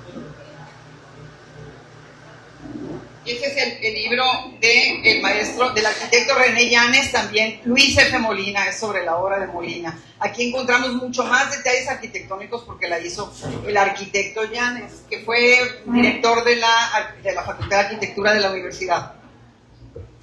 Otro que trabajó muchísimo la obra de Molina, incluso le puso el nombre al Colegio de Arquitectos Luis F. Molina, el Colegio de Arquitectos de Sinaloa se llama Luis F. Molina, es el maestro, el arquitecto Martín Sandoval. Con él también estuve codo a codo trabajando las obras de teatro y, para no decir barbaridades históricas. Ahí está la clave, estriada. Ay, la Plazuela Rosales, ya quería llegar a este punto. La Plazuela Rosales se hizo pues para la recreación de la sociedad de aquella época, ¿no? No había lugares, había que tener un teatro, una plazuela, decía el porfirismo, ¿no? O el ingeniero Martínez de Castro. Entonces se hizo esta plazuela pues para que los domingos hubiera la banda del papá de José Limón. José Limón tenía el papá de José Limón era músico, del bailarín, José Limón, era músico, era de familias francesas, o sea, no era cualquier persona. Él era el director de la banda y los domingos se tocaba allá, ¿verdad, maestro Gordon? Se tocaba en la Plazuela Rosales y había una banda. Sobre todo se festejaba mucho, incluso hizo un monumento a Rosales, la invasión de los franceses. El 22 de diciembre en la Plazuela Rosales pues había una gran fiesta porque se celebraba el triunfo de la batalla de Rosales contra los franceses. Entonces se hacía una gran fiesta ahí, ¿no? Está diseñada la Plazuela Rosales como las plazas de la tradición, una planta cuadrada con un kiosco al centro y con andadores, le dicen caminadores en diagonal y en perpendicular que llegaban hacia el kiosco. Todavía hasta la fecha vemos en el piso de la plazuela esos andadores en diagonal que llegan hacia el kiosco. Y en el kiosco me quiero detener porque ahí nos podemos explicar qué pasó con el ingeniero Molina, con el arquitecto. Ahí el arquitecto Molina hizo un kiosco mudéjar, que era también lo que se usaba en la época porfirista. Este kiosco mudéjar no se sabe dónde está.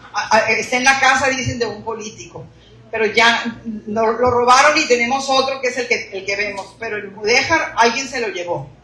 Y hay una copia exacta en Los Álamos, en Álamos, Sonora, de lo que había aquí. Era un kiosco impresionantemente bello.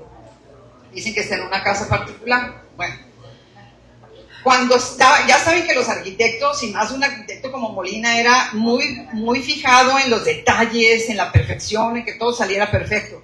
Entonces, había un carpintero que se llamaba Cabanillas, se apellidaba Cabanillas. El carpintero Cabanillas le estaba haciendo un trabajo de carpintería del kiosco. Entonces, al arquitecto Molina no le gusta el trabajo que le está haciendo y lo regañan.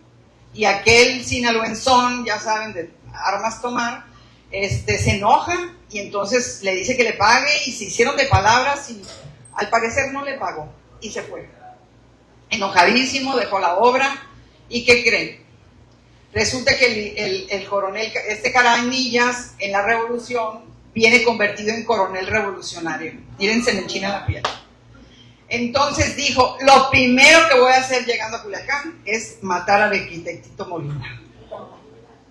Entonces, cuando estalla la revolución, Molina se lleva a su familia, él era presidente municipal de Culiacán, ¿sí? Tenía un puesto de mucha importancia. Entonces se va a Estados Unidos como todos los porfiristas, no quiero saber quién no corrió hacia Los Ángeles, ¿no? A Los Ángeles, California, y allá se llevó a sus hijos y a su esposa a Los Ángeles. Después dijo, como que él nunca pensó quedarse en Los Ángeles, dijo, yo voy a dejar a mi familia y me voy a regresar. Se regresa con su hijo Luisito, así le llama, y cuando platica cómo se regresó, regresa con Luisito y se van a vivir a su casa, te platica cómo llenaron de costales de arena para guarecerse de los balazos y todo aquello. Y un buen día, Diego Redo, el gobernador, ya era Diego Redo, ya no era Cañedo, ya se había muerto, acuérdense que muere en 1909, hay un gran, ahí en la Plazuela Rosales, un gran funeral y todo, porque muere Cañedo. Entonces ya estaba Diego Redo como gobernador y Diego Redo le manda una carta y le dice, oye, ¿qué estás haciendo aquí? O sea, estás en la lista de los que van a matar, no te puedes quedar en Culiacán. Entonces imagínense la injusticia, se me enchina la piel de que este señor se haya ido y como no había dinero, había una serie de problemas y él te narra toda el viacrucis de irse desde Culiacán hasta Los Ángeles por la orilla del mar. Hizo 3 meses de viaje para regresarse. Te platica que ¿cómo se llama? En lanchitas, no tenían comida. Bueno, fue una cosa, imagínense, para él con su hijo y lo que fue la travesía de regresarse está en el libro, es impresionante lo que pasó. Y ya se quedó como todos. Después él dura como 5 años en Los Ángeles y luego se va a la Ciudad de México y ahí muere en 1953 sin volver jamás a Culiacán. Entonces la obra de teatro que hicimos se llamaba De por qué el arquitecto Molina y Cuquito nunca más volvieron al santuario, ¿no? Pues que es otra herida que tenemos y otro agravio que a mí me parece que pues lo mínimo que podemos hacer es honrar la memoria del arquitecto conociendo su arquitectura y... Bueno, entonces aquí ocurrió lo del coronel Cabañillas, ¿cómo se llama? Carpintero Cabanillas. El santuario también lo diseñó, pero estalló la revolución y así quedó, como está en la primera foto, no pudo terminarlo, hubo quien lo hizo, lo terminó después, ese era el altar, ahora es un altar muy diferente, pero este es el altar original. Y así es como quedó, como lo conocemos, ¿verdad? El santuario. Doña Panchita Batis fue la que hizo, ya les dije, ¿no? La colecta para que se hiciera esta iglesia.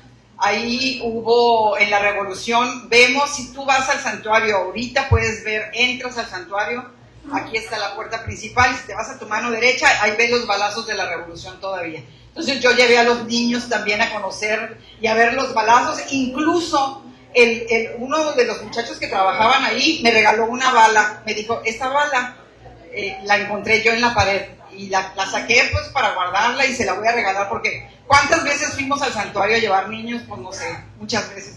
Entonces me dijo, oiga, yo la veo usted muy emocionada con todo esto, le voy a regalar la bala que yo quité de la pared y ahí la tengo guardada en mi casa, una bala de la revolución. Remodelaciones. Bueno, el archivo histórico, lo que es ahora el archivo histórico, es un edificio de los más antiguos de la época de la colonia, y se llamaba, le decían la tercena, porque ahí se guardaban 3 cosas, tabaco, vino y naipes, o sea que la fiesta estaba a todo lo que da, pero ahí había bodegas, la parte de enfrente vivían las familias, atrás había bodegas y se guardaban, pues así dice, vino, naipes y tabaco. Entonces, él hizo el segundo piso, la hermosísima escalera que tiene, la hizo Molina, por supuesto, porque aquí ya lo hicieron el Palacio de Gobierno, ¿no? No había tenido nunca un lugar fijo el Palacio de Gobierno, y recuerden que enfrente está la Escuela Libre de Derecho. La Escuela Libre de Derecho era la casa de Cañedo, y dicen que hay un túnel entre la casa de Cañedo y el Palacio y el archivo, que hay un túnel porque cuando no quería atender gente, con permiso, y se iba por el túnel a su casa. Fue muchos años la casa del gobernador, la Escuela Libre de Derecho, ¿sí? Porque enfrente estaba el Palacio de Gobierno. Aquí vemos el clasicismo y el típico reloj del neoclásico, ¿verdad? Eso también es típico del neoclasicismo, los relojes. Esto también es el archivo histórico, ya en nuestros días. Y el reloj con sus arcos de medio punto. Y la catedral la hizo en 1839, la empezó a construir el obispo Lázaro de la Garza y Ballesteros, el que hizo también la casa consistorial, lo que es el Macín, pues, donde vivían los obispos. Entonces, lo que hizo Molina fue este remate que está aquí, este remate donde está el reloj para darle el toque neoclásico, ¿verdad? Ese reloj que está en todas las edificaciones del neoclásico, o en algunas, o en la mayoría, cuando menos aquí en Culiacán, todo lo que hacían, ahí va el reloj. El Mercado Garmendia tiene también su reloj, y toca música en Navidad, pues, villancicos, se oye el sinaloense también en ese reloj, se oyen, pues, campanas también, en fin. Hizo un altar, ahorita lo dijeron en el video, que se movía para que tuviera movimiento el Santísimo.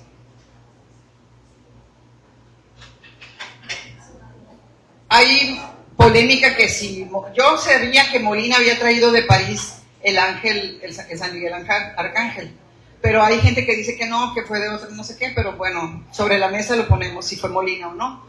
Pero ahí está el ángel, nuestro patrono, San Miguel Arcángel, y el reloj sí lo puso Molina porque ese es el remate que puso él, ¿no? Para hacerla más bella la catedral. Pero la catedral tenía muchísimo tiempo, desde la colonia había una parroquia chiquita, y Lázaro de la Garza y Ballesteros manda hacer la catedral y la iglesia de Imala, son igualitas, y él la diseñó. Si van a Imala, ven la iglesia, es igualita a la catedral, pero en chiquita, porque la diseñó Lázaro de la Garza y Ballesteros, él mismo.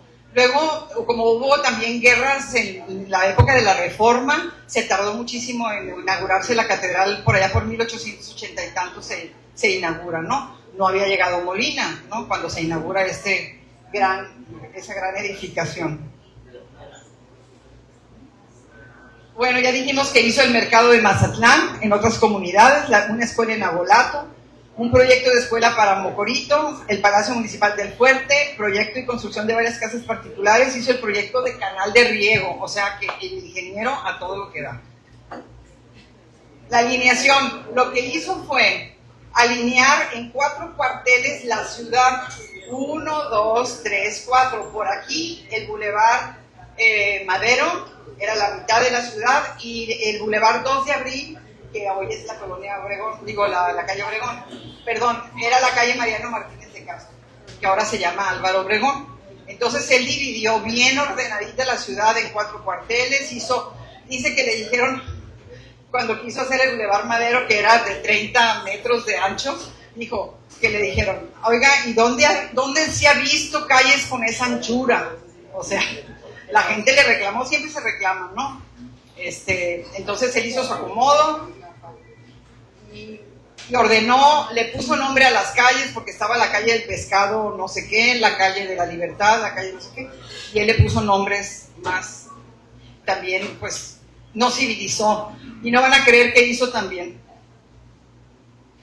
La luz eléctrica, se trajo a los ingenieros de Estados Unidos para que hubiera luz eléctrica en Culiacán, o sea, ¿qué le faltó hacer? El señor fue diputado, presidente municipal. La luz eléctrica y el agua potable, y el barrilón del agua potable estaba en Obregón y Madero.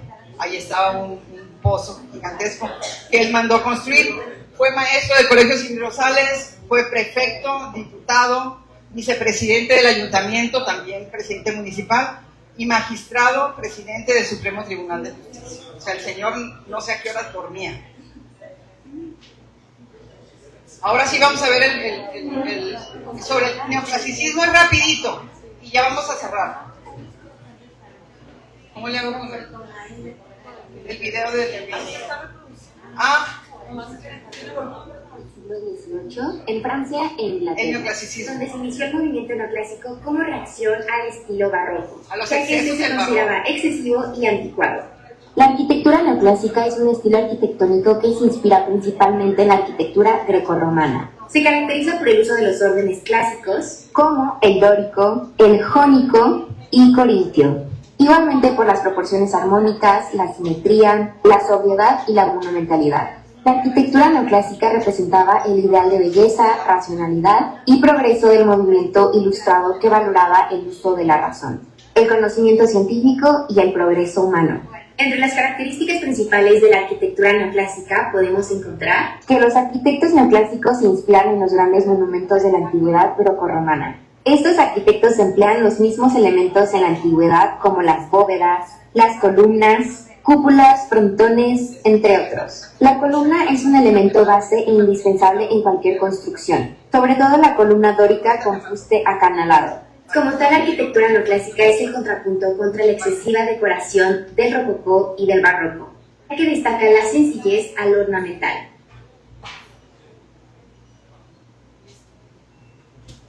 O sea que el neoclasicismo nace como una respuesta a los excesos del barroco. Acuérdense del barroco que era todo, y del rococó, ¿no? Cargadísimo, lleno de motivos, y bueno, rescatan todo lo que es Grecia y Roma. Yo les decía a los niños, ustedes van a ir a Roma y van a encontrar columnas como las que encontramos aquí. No van a decir, ay, mira como las columnas de Culiacán. No, Culiacán es como las columnas de Roma, no es al revés. Entonces les explicaba todo eso como podía, ¿no? Entonces ese es el estilo que más tenemos aquí en Culiacán. Y para cerrar, yo quisiera comentarles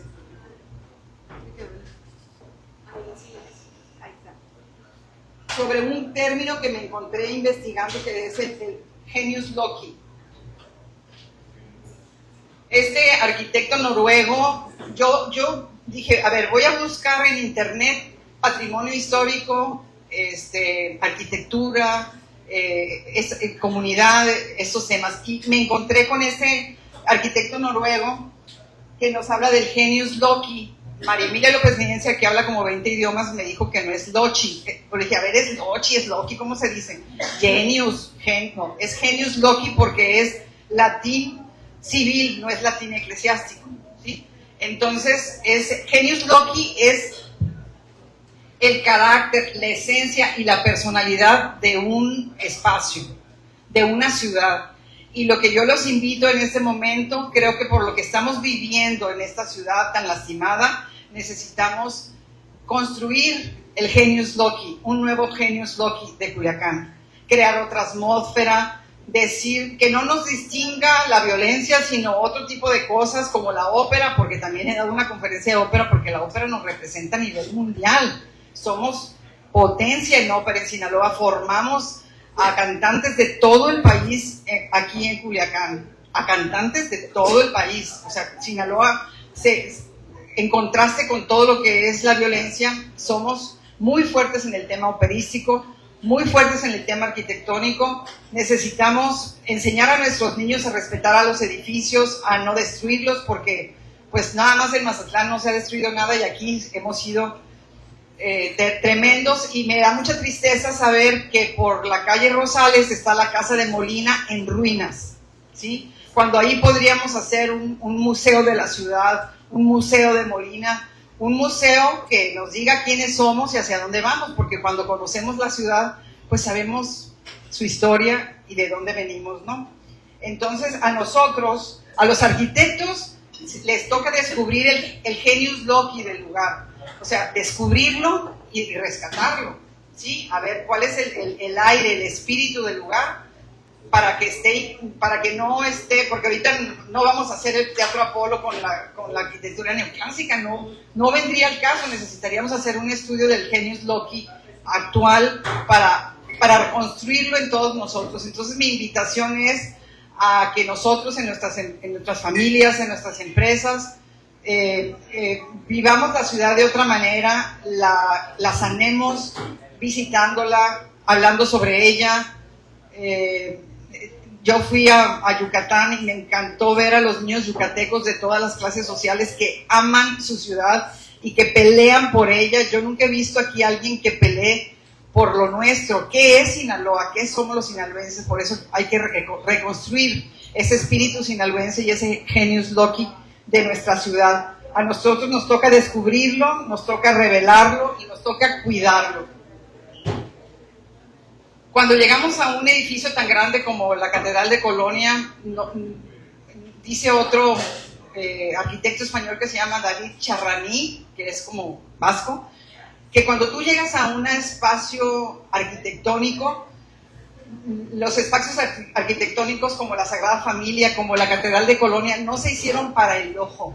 Dice que se hicieron, antes que el ojo esté el cuerpo, y el cuerpo recibe primero el impacto.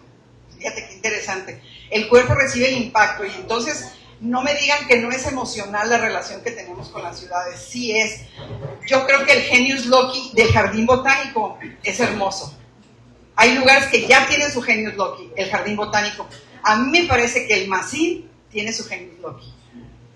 Hay un espíritu en el Macín que no lo podemos encontrar en muchos lados. Entonces hay que ir sobre ese genius loci. ¿Para qué? Pues porque todo lugar es único, nuestra ciudad es única. Tenemos que enriquecer nuestro imaginario con el pasado, con lo que fue Culiacán, y tener una identidad que nos represente en la globalidad.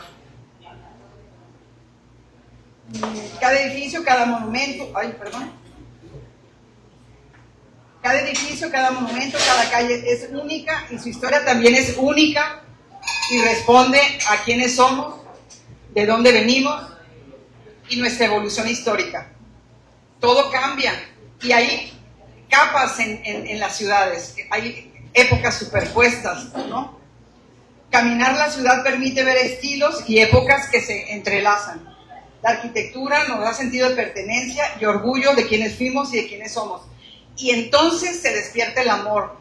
Yo no les voy a hablar de otra manera. Yo encontré en la comunidad del Instituto Chapultepec que se despertó el amor por la ciudad. Y cuando se despierta el amor por la ciudad, se despierta el cuidado, porque es la primera condición del amor. ¿Quieres cuidar lo que amas? El amor, el respeto y la preservación, porque el patrimonio arquitectónico no nomás hay que cuidarlo, hay que aumentarlo, hay que hacerlo más grande. Entonces esa es mi invitación, y a que todos vivamos la ciudad de otra forma y podamos sanarla y darle otro espíritu. Muchísimas gracias.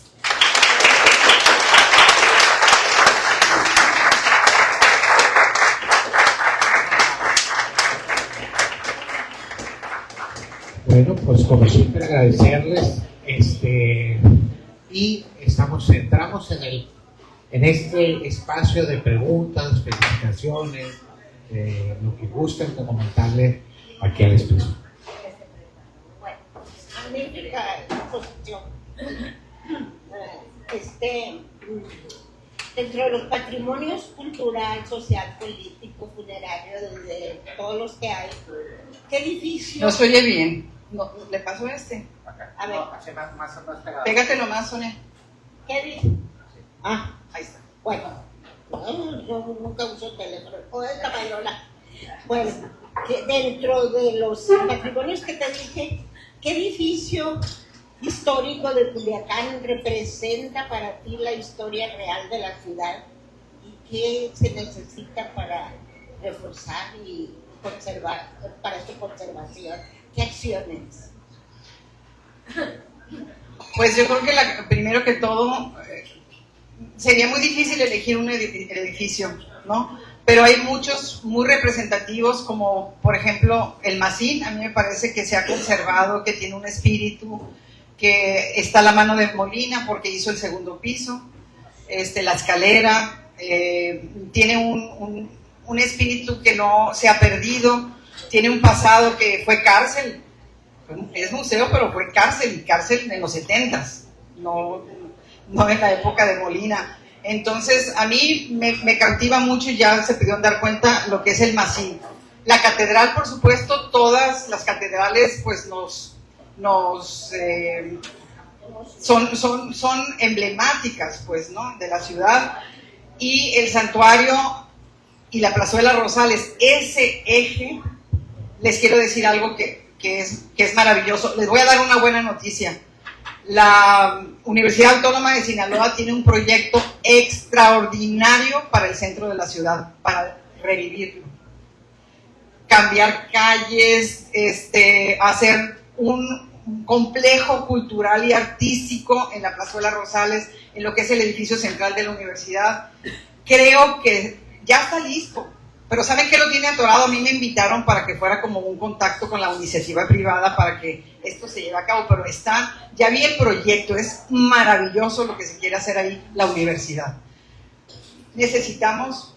Pero hay un problema, y no sé si estás enterada que en la universidad, el edificio central de la universidad no es de la universidad. Ese es el problema, y por lo que a mí me dijeron, Vicky, te vas a tener que ir hasta que no arreglemos el problema, porque no tenemos fe de que es de la universidad del edificio. O sea, no hay nada que pueda comprobar que es de la universidad. Entonces, están atorados con eso. Pero para que se den cuenta, o sea, a lo mejor entre nosotros, después de esta plática, vamos a seguir pensando en que lo que necesitamos es una conciencia de respeto por los edificios y de que cuidemos, pues tú cuidas tu acta de nacimiento, ¿no?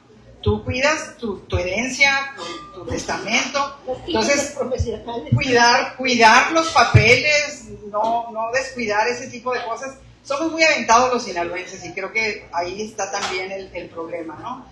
Pero a mí me gusta el Masí, me gusta mucho la catedral y me gusta todo lo que es la Plazuela Rosales incluido. Caminar por ahí es la maravilla, por la Plazuela Rosales y por el santuario, porque ahí está concentrada una parte de la historia muy poderosa y muy rica de nuestra ciudad. Hay que caminarla. El Centro Sinaloa de las Artes, mi escuela, restaurado, pero muy bonito. El Mesón de San Carlos, ese es un edificio colonial donde está el Centro Sinaloa Centenario. Es un edificio de la época de la colonia, que fue hotel, que fue Mesón de San Carlos. Fue la primera sede que tuvo la UAS, antes de que le dieran el edificio central, fue el Mesón de San Carlos, el Centro Centenario. Fue la primera... Hotel también, pues. Ajá, el primer edificio que tuvo la UAS.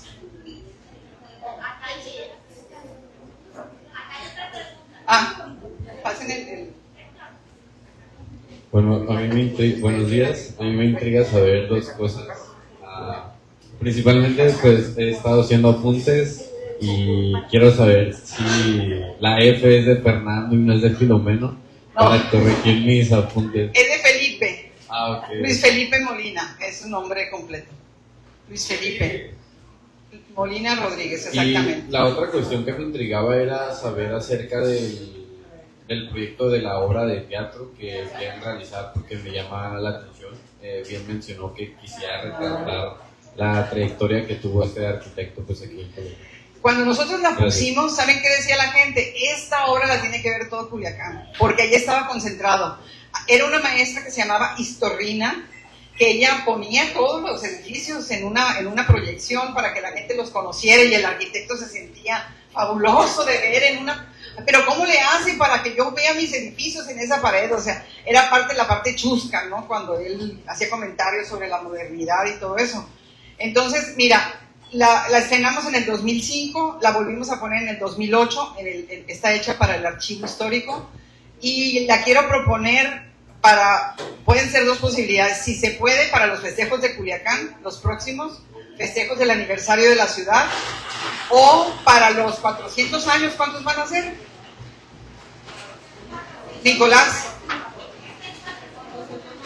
Este año es el 495, pero nos vamos hasta los 500 años. Faltan 5 años para que la ciudad cumpla 500 años. Entonces va a haber, ya están ahorita organizando los festejos para celebrar los 500 años de la fundación de Culiacán. Entonces yo sí la quiero, no saben las ganas, y más que ahorita que ya hice la conferencia para la Casa del Maquis y para ustedes. Estoy a todo lo que doy con la motivación para seguir trabajando este proyecto de patrimonio. Mande. Tenía una pregunta. Sí. Quisiera saber el kiosco de Quilán. Me dijeron que se lo habían llevado. Ahorita dijo usted que no sabían de quién, a lo mejor ese es de Quilán. Pues no creo, porque dicen que está desaparecido. Es una de las otras cosas desaparecidas, el kiosco de la Plazuela Rosales. De Quilán. Ah, el de Quilá, Sí, de pero Quilá. ¿tiene Quilá un kiosco? Sí, sí, muy bonito. De aquí se lo llevaron. ¿Es Mudéjar también? ¿Pero por qué? Bueno, ok. Bueno, vamos a averiguarlo. Vamos a averiguarlo porque a lo mejor es ese y el otro es un chisme. A lo mejor es el perdido. A lo mejor es el perdido y es un chisme. Pero yo ya sí vi en una casa un kiosco, ¿eh?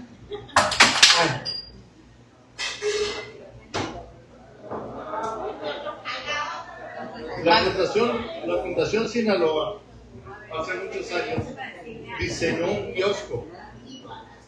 Y de Mazatlán se hicieron tantas réplicas que hay en Veracruz, en Álamos, el de aquí que tuvimos es este. O sea, es el mismo kiosco que vamos a encontrar en muchos pueblos. Definitivamente especial. Ah, ok. Qué bueno que comentaste lo de los 500 años. La verdad es que si no nos preparamos, si no nos alcanzan 5 años para sensibilizar a los culiacanenses sobre lo que es el festejo de los 500 años, la verdad es que nos vamos a quedar cortos, ¿sí? Así es. Durango cumplió 500 años hace unos tiempos y lo remodelaron completamente. La verdad es que quedó hermosísimo. Yo creo que nosotros tenemos una gran tarea, sensibilizar a Culiacán sobre lo que es el festejo de los 500 años. Y esta obra que tú dices es fundamental. Vamos a tratar de producirla. Te felicito, es una conferencia muy bonita, muy bien hecha. Gracias. Y Gracias, Nicolás. Creo que tenemos que seguir abundando sobre cómo sensibilizar a los culichis para poder festejar a los niños los 500 años. Necesitamos sensibilizar a los niños sobre su ciudad para que cuando sean funcionarios o empresarios tengan esa visión y respeten la ciudad y la cuiden y que no se vaya a caer la casa de Molina. Hay que hacer algo para que la casa de Molina se rescate, ¿no? Y hacer un museo de la ciudad ahí. Sí, buenos días. Buenos días. Silencio, por favor. Bueno, por mucha gente es conocido que el kiosco que está en Quilá fue el kiosco o es el kiosco que estuvo en la plazuela Obregón. Álvaro Obregón. Eso, y los postes japoneses que donó, más bien son chinos, donó la República de China en el Porfiriato. Esos postes están en Quilá también, están fechados 1910. Son los mismos postes que pertenecían a la plazuela Obregón en Culiacán, que se fueron junto con el kiosco a Quilá. Muy bien, qué buen dato. Muchísimas gracias. Ahora bien, quisiera también hacer una aclaración sobre el reloj de catedral. Ajá. Claramente el reloj tenemos el dato exacto, que el reloj llegó en el año de 1881 a Culiacán. La catedral de Culiacán se dio por concluida oficialmente en 1885. O sea, es decir, 5 años antes de que llegara Molina. Luis Felipe Molina Rodríguez.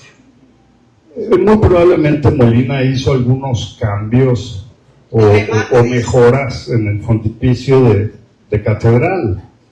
El reloj de catedral y el San Miguel Arcángel, que está arriba del reloj, llegaron el mismo año, en 1881, por encargo del obispo don José de Jesús María Uriarte y Pérez, que fue octavo obispo fue el primer obispo de Sinaloa, cuando se dividió la diócesis Sonora y Sinaloa. Fue el primer obispo y además fue el primer obispo oriundo de Sinaloa, de Batopito, Badilagua. A él le tocó terminar la catedral, también a él le tocó traer el piso de ajedrez de mármol italiano para el templo expiatorio, que es la actual catedral de Mazatlán, y la catedral de Culiacán. Es muy interesante la historia, pero sí claramente sabemos que el reloj llegó en ese año, un St. Thomas, un reloj precioso que ahora está en el seminario y está funcionando. Es increíble, va a cumplir 150 años y el reloj está en marcha. Ese es mi comentario, además de felicitarla, Vicky, es muy interesante. El video que nos ha expuesto está muy interesante. No sé si haya algún lugar donde se pueda ver. Sí, claro, yo le doy los datos. Y el libro entiendo que es difícil conseguirlo. Muy difícil conseguir el libro, sí. Aquí con Libby Dales debe hacer alguna brujería ahí para... No, lo que tenemos para que conseguir. empujar, a lo mejor para los festejos de los 500 años, es una reedición del libro de Gracias. Molina. A usted. Eso sería una buena idea, que se reedite, ¿verdad? Mande, Maggie. Bueno, Vicky, buenos días a todos y a ti especialmente. Me da mucho gusto escucharte porque tu exposición ha sido muy cuidada, muy preparada e investigada. O sea, no como muchas otras personas que lo digan, que a veces preparan cosas pero no se documentan tan profundamente como el tema, ¿sí? Eso es muy elogiable en tu persona, que te has dedicado desde hace un rato grande a andar investigando y andar haciendo presentaciones que nos gustan mucho, porque al menos a mí siento que tu visión es empoderar a la ciudad de Culiacán. Digo, ahorita un poco medio triste, ¿verdad? Pero siempre adelante. Y yo creo que eso es muy valioso en ti, que nos impulses a lo que comentaste, que vayamos tratando de hacer una imagen nuevamente de ciudadanía, que es muy importante. Es lo único que te quiero felicitar. Es una exposición muy bonita sobre el tema, muy valiosa. Nos das con ese video que presentaste a muchos, al menos a mí, nos has dado a conocer visiones del Culiacán que nosotros no conocemos. Respuesta, sí. Voy a hacer un corte ahorita por el tema de transmisión. Ahorita les pasamos el micrófono nuevamente, pero si me permiten cerrar para un tema aquí de tiempos nada más de la transmisión. Me siento como los que instalaron la pausa de hidratación del mundial. No comprendí. Por temas comerciales. Bueno, primero que nada, pues agradecerte y decirte que la Comunidad Cultural Gilberto López Alanís, el Seminario de Cultura Mexicana, la Corresponsalía Culiacán, el Capítulo Culiacán, Marimba, el Programa Cultural de la Sierra al Mar, que se transmite los sábados de 2 a 3 de la tarde por Radio Aguas. Hay que escucharlo.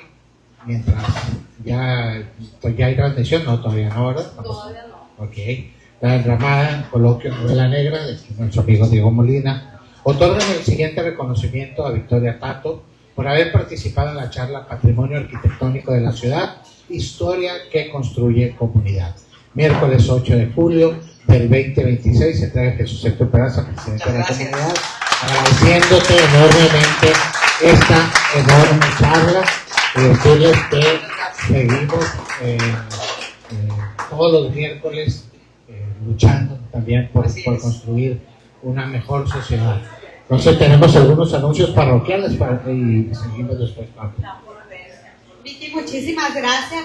Tenemos que seguir trabajando por Culiacán, decía mi papá. Yo no sé, a la hora de que hizo ese video, la verdad que se me nubla en qué vicisitud andaba que hizo ese video, pero la verdad que ese mensaje al día de hoy nos llega muy hondo, muy profundo, porque todos estos esfuerzos, como tu conferencia del día de hoy, indica que tenemos que seguir trabajando por Culiacán, por seguir fortaleciendo este conocimiento y compartirlo, sobre todo con los más jóvenes, y agradecerles a ustedes, los más grandes, que nos acompañan cada miércoles a esta charla, donde reforzamos todo este bagaje cultural que tanto necesita nuestra ciudad. Muchas gracias, Vicky, por este esfuerzo. Muchas gracias a todos ustedes por su asistencia. Creo que esta obra de teatro podemos programarla para el año que entra y hacer un primer estreno en la Comunidad Cultural Gilberto López Alanís, tu casa, para poder ir trabajando, puliéndola y poderla presentar como Dios manda. Claro que sí. Bueno, el próximo miércoles tenemos charla. Viene nuestro querido amigo Guadalupe Robles y nos va a presentar su libro En defensa de lo político. Entonces creo que es una buena oportunidad, una buena coyuntura para entender un poco de lo que es la política de una persona que tiene mucha experiencia en el tema. El programa de la Sierra al Mar está ahorita suspendido por cuestiones de huelga de la UAS. Y el 15 cerramos la temporada y el 5 de agosto vamos a retomar. Viene nuestra querida amiga Rosalba Aguilar y va a hablar sobre la iguana de Culiacán. Bueno, nos vemos en la siguiente charla el día 15 con el maestro Guadalupe Robles. Muchas gracias. Al contrario, gracias a ustedes.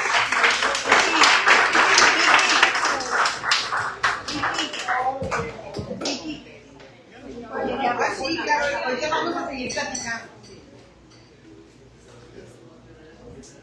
Bueno, si a ustedes les gustaron estos temas, ahorita la universidad está en huelga, pero en la UAS está, en Radio UAS está un programa, si les gustan estos temas, que se llama De la Sierra al Mar, que es todos los sábados a la 1 de la tarde, donde se habla de...